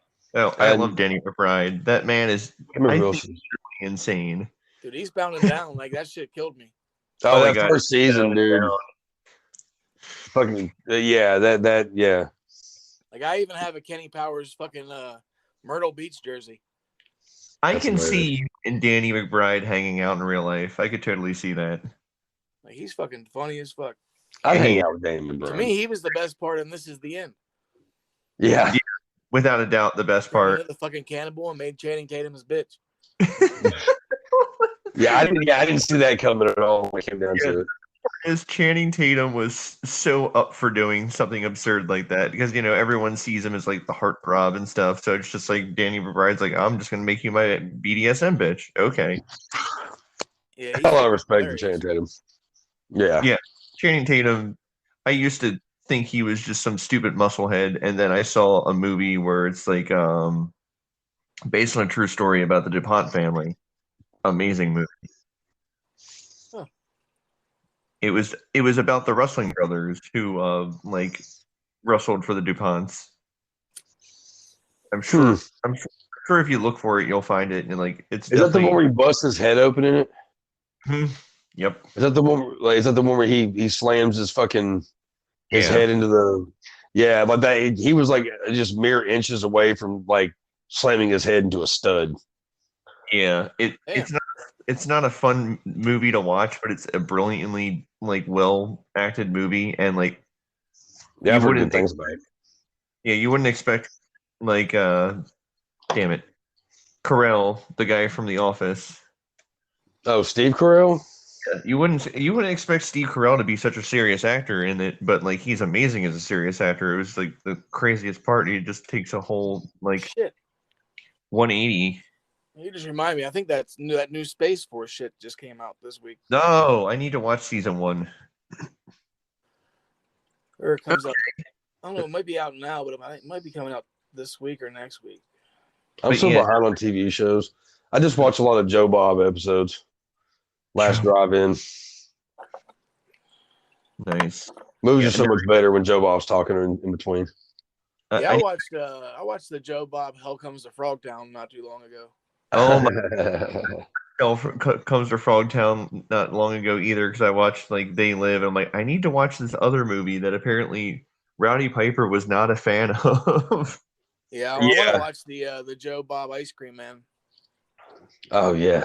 So Joe does more. It basically does movies like Hell Comes to Frogtown. I need to watch more of these. Have you ever heard of Joe Bob Briggs? I just know that Hell Comes to Frogtown was one of his, and I didn't know that he did more than that. No, Roddy Piper's in that. But I ask you, Joe like, Bob, he does that show on Shudder. Okay. No, Monster I've heard. Vision from back in the He's day. the host. Oh, okay. Back in the day. No, I'm familiar with the guy. Yeah, it's been a long time. Yeah, kind of redneck dude, whatever. Wasn't he the fucking slot guy in Casino? Like the one. Yeah. Okay, yeah. I think he was. I think it's been a while since I've seen it, but I think he was in that. He's been in a couple of movies. He was in I've heard him mentioned a lot. Hogzilla. Joe Bob. Hogzilla. Yeah, I watched it last night. Joe Bob hates the fact that he was in that movie. He's the main character. He's the main bad guy in it, and it's pretty funny. But like I've heard his name a lot. He's pretty like famous, I would say, in the horror like circle. Yeah, he's like the male redneck version of Elvira. Yeah, he's hilarious, and he doesn't see that. I can see that. He doesn't shy away from his opinion either, and he's the reason why Shudder got as big as it did. Oh, like because he basically says whatever he wants. Well, here's the thing: is when they brought Joe Bob back, because he had Monster Vision, he had different shows, on TV and stuff, on TNT and different things like that, and Wasn't HBO. He on El Rey for a minute too. Oh, what was it? Wasn't he on El Rey for like a short time? I remember El Rey. What happened to that channel? Possibly. I don't know. It just went away. Kind of like how sci-fi should have. Like El Rey was actually really cool because like Dusk Till Dawn, the TV show, was on there, which I still need to watch. I heard it was decent. It's not bad for what I watched. It lost me around season 3. I was done. It made it to season 3? Yeah, I didn't even know that. I didn't even make it past season 1. I thought it was all right. I just had other things to do. Like I like the movie. I think season 3 is the last season. The first movie is amazing, and then the other ones are. The first season was dope, but the second season was kind of like eh. There's so much you can do with that, though. There's not much you can do with that. Oh, they do some shit to it. Like, I know Rodriguez wanted his own channel, so El Rey was kind of cool. Like, cool, Rodriguez channel where you get to see all this Rodriguez stuff. Yeah. Basically, yeah. And then he's just like, nope, not anymore. I'm like, oh, okay, I guess you don't want this. Yeah, you should have Bruce Lee movies on there too. Nice. Yeah, you should definitely check out Shudder, man. Like, I know another streaming service. Yeah, but this is like Shudder is the best horror streaming service for horror. I mean, it really is. I mean, again, Joe Bob. This was I was gonna say a minute ago when they brought Joe Bob to be part of the Shudder family. They did a live special where it was a live marathon that he was doing. They broke the internet. No shit. Like it fucked up the internet. There were so many people who were subscribing and tuning in and everything. And Joe Bob's the shit, man. Joe Bob's awesome. It's good that we have him out there again. Even today, I still have to reset the app all the time because it fucking locks me out somehow. It does, yeah. That's one of the little small quirks about Shudder, but Shudder's got a lot of people bitching about the app interface. Oh yeah, I mean it's small potatoes when it comes down to it. I mean, you really do have your choice of the classics. You have slasher movies, you have Joe Bob stuff, you got the Creep Show, you've got all kinds of cool documentaries and anything you want. Yeah. So I mean, you've got all kinds of shit on there. Isn't the Nosferatu show on there too? Yeah, it's on there now. That's I've only watched a few of the episodes, only just because again, it happens with me. It's nothing against the show because when I watched them, it was all right, but I just got caught up in other things and just kind of just never watched it again. But when I saw it, it was pretty good. Let us reiterate. Huh? I was just gonna say, let us reiterate. There's too many goddamn shows out there. Yeah. There are, and what sucks is I'm always constantly trying to figure out what the fuck to watch for at least 40 minutes every day. Yeah, because you're just like, well, what do I want to check? Like, get caught up on? Do I want to get caught up on X, Y, and Z, or do I want to get caught up on this show? Like, since I know it's not horror related, but they announced they're doing a reboot of Futurama. So now I want to watch the original series again. Say a reboot of Futurama? Yeah. How the fuck can you reboot it? This shit just ended, didn't it? Sort of. I mean, it's been a few years. I never was a huge fan of it. It was okay. I wasn't either. What? I mean, it had its funny moments, but oh yeah. I was always more of a Simpsons, King of the Hill, Beavis Butthead kind of guy. See, I liked Futurama more than The Simpsons, and King of the Hill definitely was ahead of its time in terms of what they talked about. They go back to Shudder though for a hot minute. Yeah. Did you see that Veronica, the movie that Danzig did on there? Yeah, I've watched it. It was bad. It's really bad. It's so bad, in fact, that there was a night my friends were hanging out. My girlfriend at the time, she was gone somewhere, and we were doing a whole live thing for my Facebook, for my podcast, Nasty Nation / Graveyard Talk page. And we were going to watch that, me and Whitman, the guy I do Graveyard Talk with. And, dude, we literally, we got through half that fucking movie. And it was like, dude, let's go somewhere. It was so weird, man. It just wasn't good. I think his next movie that he's got out. I forget what it's called, but yeah, she looked dope. Yeah, I mean, it's got some good people. Look better, I should say. Yeah, I think, because that first one just looks like a straight up porno. Yeah, the chick with the nipple eyes is weird. Nipple eye. Well, I mean, it's Danzig. I'm not surprised. It's just boob centric and like porn. Yeah, this one though, the new one, it's called vampires or shit. I mean, or shit. It's probably both. No, I mean it's kind of hard to fuck up a vampire movie, I would think. Well, it's a vampire spaghetti western that stars Devon Sawa. Devon Sawa, I freaking remember that kid. Go watch the trailer. Go watch the trailer of that shit. Did you watch Chucky yet? Yeah, he does a great job on there. Oh yeah, I need to watch that. It's a good one. If there was ever a fucking show, it's good. It's good. If there's ever a show to really tie in a franchise of films in one season, that one does it. Yeah, that's a good show. That Etheros series on Shudder is pretty good too. Yeah. Is that the anthology? Yeah, like all the short films or whatever. Yeah. Okay. Yeah. That is a good one. It's been a minute since I've watched it, but yeah, there's some decent shit. But yeah, the Danzig one, it's weird. But the new one, I'm curious about. Yeah, me too. I mean, Danzig is obsessed with vampires and westerns, so that makes sense. I'm a huge Danzig fan. I don't give a fuck. Yeah, man. I got a Danzig flag hanging up in my room right now. So like, I'll have his back no matter what. Like even I wasn't a big fan of the Elvis shit, but nah. Yeah, I haven't heard that yet, but I'm curious. Dope. I'm an old school Misfits dude, and the first, I'd say, and I like most of Danzig's stuff when it comes down to it. You know, it's Danzig. It's hard not to hate it. You're just like, it's Danzig. It's good. Once people get past the fact that he had more songs than just Mother. Right. I mean, yeah, he had way more. The one Danzig album. Which one was it? Lucifuge. That's a good one. No, Danzig 2. Danzig 2. It was after 4. Oh wow.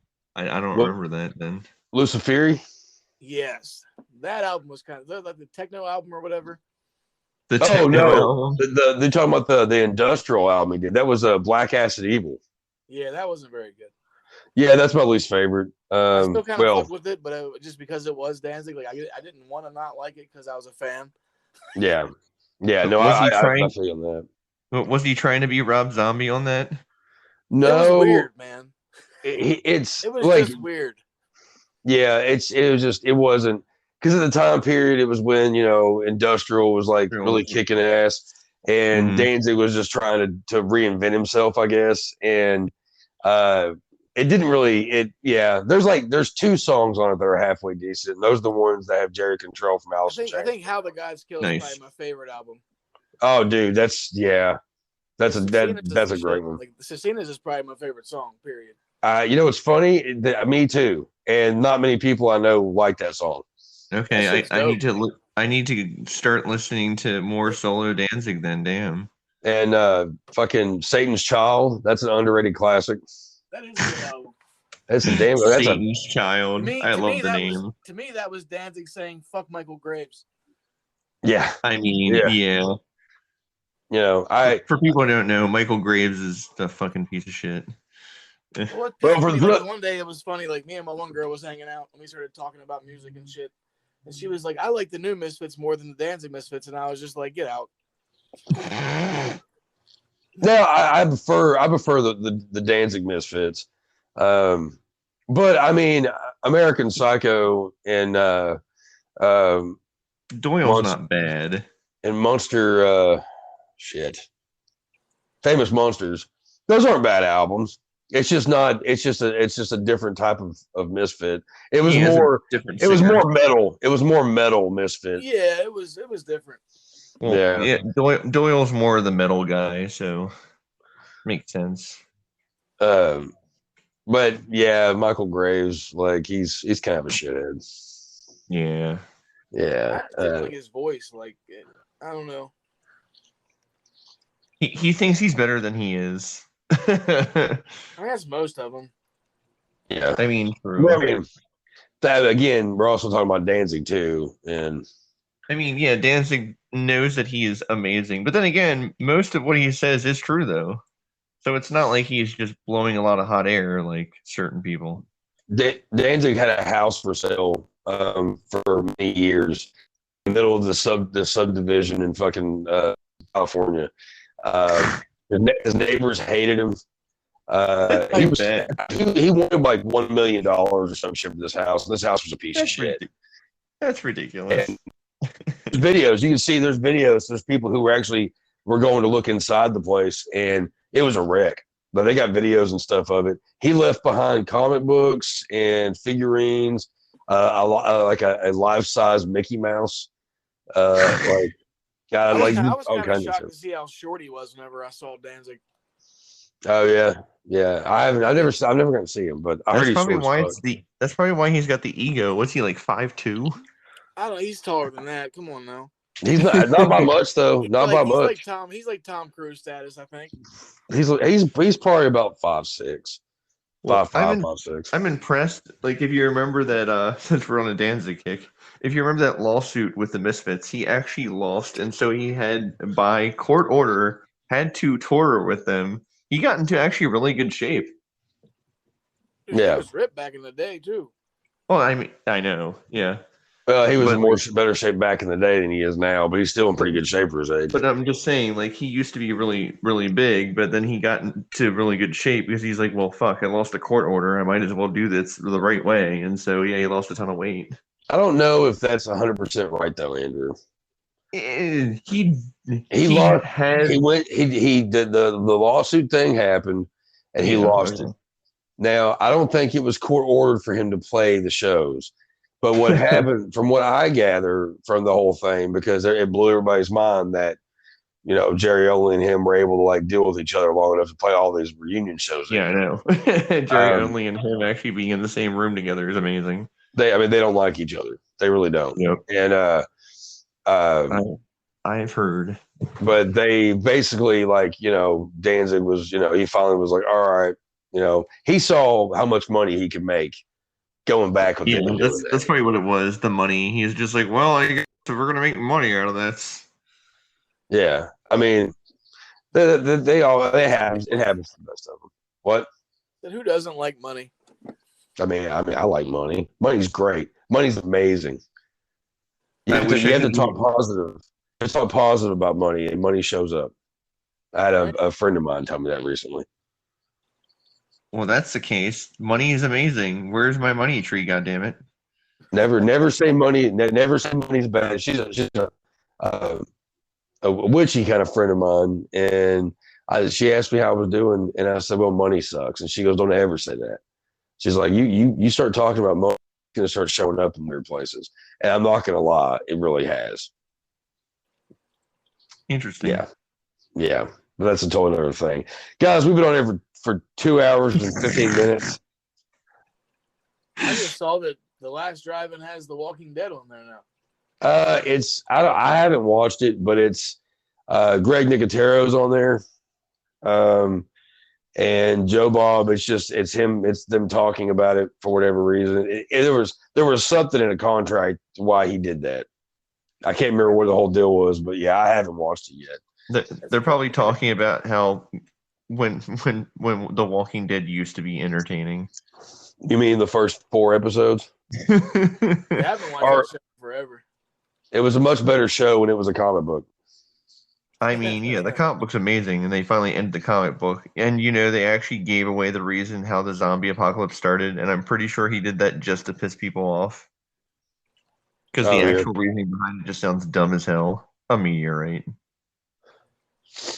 The guy that made the comics and also made Marvel Zombies, the creator of Walking Dead, I can't remember his fucking name. Robert Kirkman. Yeah, he's from Kentucky. Funny story. I worked at a gas station in a place called Hamburg, where everybody shopping centers and shit. And this guy would come in all the time and always wearing comic book shirts and whatever the fuck. And one day pretty interesting. And he came in and I asked him where he got the shirt from he was wearing. It was a Walking Dead shirt. This is way before the TV show. And he's like, oh, I've got connections. And I was like, okay, whatever. And then for whatever reason, I saw his license. I can't remember what the deal was.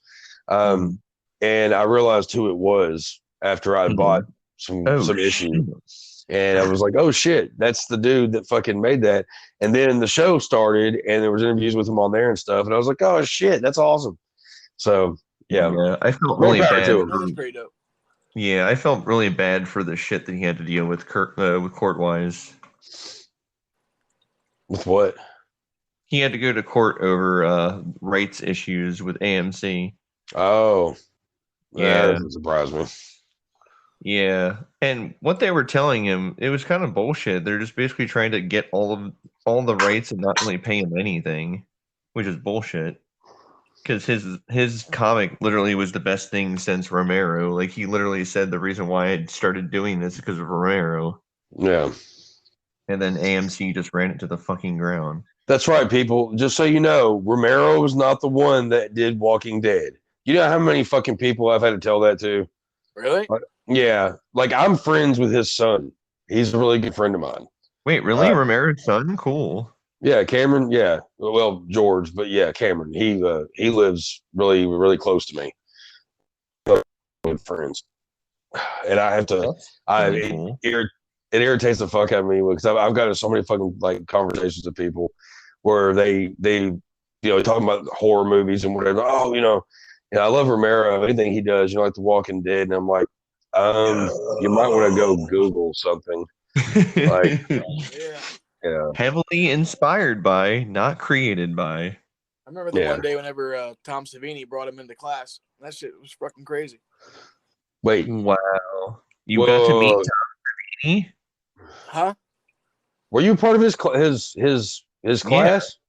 Yeah, his special effects school. No shit. That's awesome. That's awesome. You're full of surprises. I've done a lot of shit. Yeah, dude. Yeah, you have. That's pretty bad. You got to meet freaking George A. Romero. I'm jealous. Yeah, him and Dick Smith came in our class because Dick Smith, he did our final grade. Dick Smith did. Holy shit! Like the legends. It was a fun time. I never got to. We used to call it Savini High. We still do actually. We still talk. Savini High, nice. Yeah, I had a run-in with Tom Savini once that wasn't nice. A run-in? Yeah, I've heard some stories about Savini, so I'm just like, he's an intimidating fucker. But me and my friends, we went to it was during like Scarefest here in Kentucky. They were doing a bunch of showings of like classic movies and shit over at Kentucky Theater, which is not too far from where they were doing Scarefest. And Tom Savini had done a whole Friday the 13th intro, and we got there late. And he was outside. He was having a cigarette or something. He was on the phone. I can't remember if he was smoking or not, but he was on the phone. And I was trying to get through there, and I got pushed into him. And I thought just looking at me, I thought he was going to knock my head off.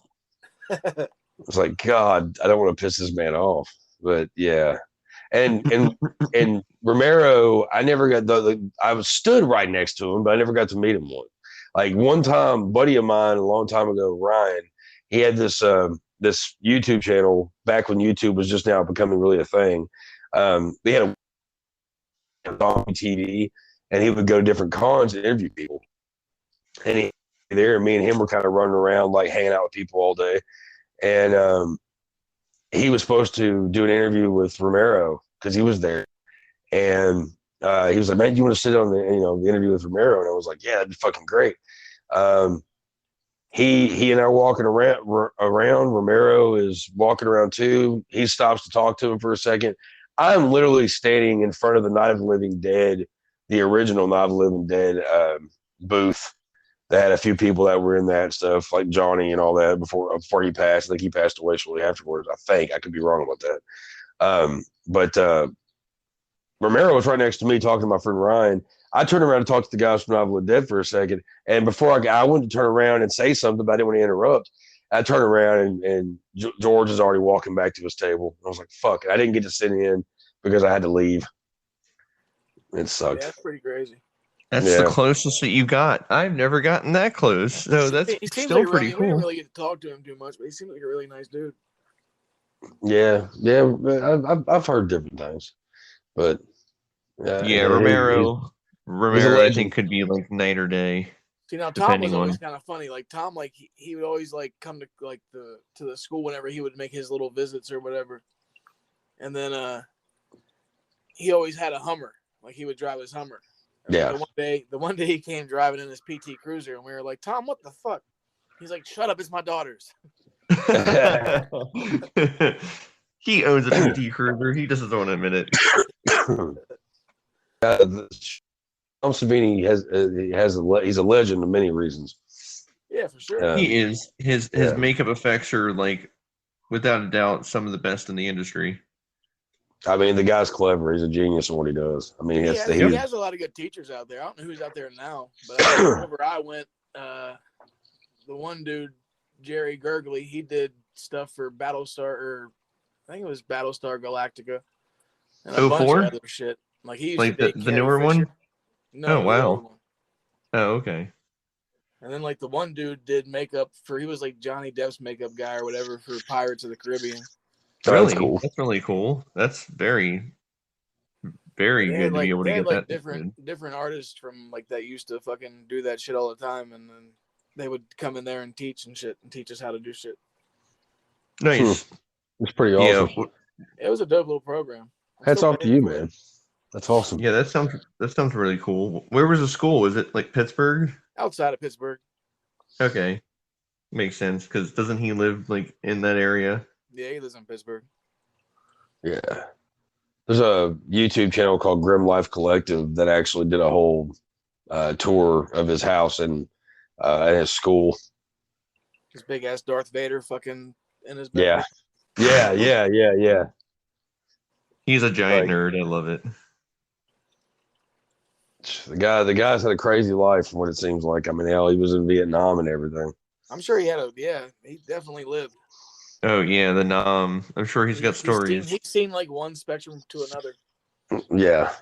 Well, considering the fact, the man's one of my favorite characters in From Dusk Till Dawn. So. Oh right. Yeah, that's right. Sex Machine. Sex Machine. He actually showed us the original mold from the Jason face. Oh really? That's awesome. Hell yeah, dude. That'd be so part fucking cool. 3 or whatever. Yeah. 4. Was it 4? 4. Yeah. When Jason got the machete through his head. Yeah. Yeah. They were quote unquote killing Jason the first time. He was telling me one day, it was funny. Quote unquote. He said whenever he was doing Stephen King's life cast, like he kept getting like freaked out, so he like had to keep taking it off before it would set and shit. So he like ended up smoking a joint with Stephen King, and then they chilled out, and then he could do his life cast. Wow. That makes sense. Yeah. I bet that was an interesting conversation. Like whenever we had to get our life cast done before we had to, they were like, if you need to go take a 5 or 10 minute break to get your heads right, come back. Nice. I mean, come on. I mean, like you're doing special effects. Like you're gonna be on something. You get your cool ideas. Dave was up there a couple times and stayed with me. Oh yeah. Yeah, that was fucking. That's pretty cool. God damn, that's over 15 years ago. Wow. Isn't it crazy to think about shit like that? It's like, man, where did the time go? I know. Yeah. Time is made up. It doesn't exist. I remember like me and Dave was watching wrestling one night whenever I lived up there. And then fucking like the next day we found out Eddie Guerrero died after the filming of SmackDown. Oh yeah. I remember that shit. Yeah. Eddie was young too. He was only in his 40s. Yeah, he was one of my favorite wrestlers too. That sucked. But so was Chris Benoit, so I'm kind of like, what the fuck? Yeah, God. Yeah, the Benoit thing was even weirder because they held a memorial for him and they're just like had no idea what was going on. And the next night they walked everything back. They're just like, well, we fucked up. I'm like, you think? You fucking think? Well, Vince McMahon is weird. Like he was just like, oh, we're just gonna hold a memorial for him. Bring him back WCW or something. Yeah, I've heard that. It's just like stop. Like it isn't like I've tried. I can't get into like newer wrestling, man. I haven't watched wrestling since we went to WrestleMania 30. Nice. Wow, it's been a while. Yeah. Like I watched streakers get broken in person, and then I was done with it. I don't blame you. I like Brock, but I don't think Brock was the right person to do that. I'm a huge Brock fan. Like he's dope. I don't care. Brock Lesnar. Yeah. It should have been Roman. God. Brock Lesnar. Shut up. Brock Lesnar looks like Brock Lesnar shouldn't be a wrestler. He looks like a Neanderthal. He is a Neanderthal. He's a big motherfucker. He's a huge motherfucker. He shouldn't be a fucking wrestler. He should be a fucking boxer. I got a picture with him on Facebook, and his fist is about as big as my head. Yeah, dude, he's fucking huge. Like, I wouldn't say any of this to his face. I mean, I would totally kiss his ass. Don't get me wrong. I'm just saying, I don't think he's like. It's just like fucking Goldberg. Motherfucker's a football player. He doesn't know how to fucking wrestle. That's why people get fucking hurt. No. Brock Lesnar had us cracking up the night we met him because he was hanging out with Ron White, and they were. Oh my god. They were both pretty drunk. So I mean, it was a pretty funny conversation. Jesus fucking Christ, Chad! Can you make me any less like jealous? Like, can you just not tell me all the school shit? Meeting all these people. Oh, I got with Ron White and fucking Brock Lesnar. Hey, I met Jack Nicholson. Because Sable was there too, but she was pregnant. Ah. Wow, that's pretty fucking dope though. That's pretty awesome. Yeah, that was down at one of the Arnolds we went to. Damn. Oh, the Arnold Classics and stuff. Classic. I have some classic memories. Well, I know Arnold had a lot of big names attend a lot of those things, so it's not too surprising to like meet. Well, I think that was right after Brock won the fucking UFC belt. Oh, okay. The first time? Yeah. Okay. Fellas, I think it's time we say it's time. I think we're way way past the out here. 30. Yeah, sorry. We had our third person join, and then it just became a smorgasbord of like random things. Hey, another good show. Good show, I think. We talked about a lot of good stuff. Chad, I'm glad you were able to come in at some point and everything. Yeah, man, that was good timing. Yeah, I'd like to wish Dave a good recovery because I've been getting over having COVID and I feel a whole lot better now. But I know Dave's going through it, so hopefully he'll start feeling better. He can join us next week. The man's a machine. Patrick, where the fuck you're at? Like, you know. Patrick just kind of dropped off. We're having fun. Yeah, he's having too much fun wherever the fuck he's at. Yeah. Maybe his wife really ran him over with a golf cart. I was kind of hoping that was a joke, but you know, stranger things have happened. She got him the second day. Hey, Jesus Christ. Okay. Yeah, get better, Patrick. Okay, well, we're clocking out, guys. It's been a huge double episode. We don't know what the hell this could be called yet, but it's going to be interesting. But tune in next week, and it won't be as long. That's what you said. Or will it? Yeah, if Dave's back, I mean, you never know. Yeah, we never know. You never know. We'll get something going. Well, see you later. And Evil Dies Tonight. Evil Dies Tonight. Later, guys. Later.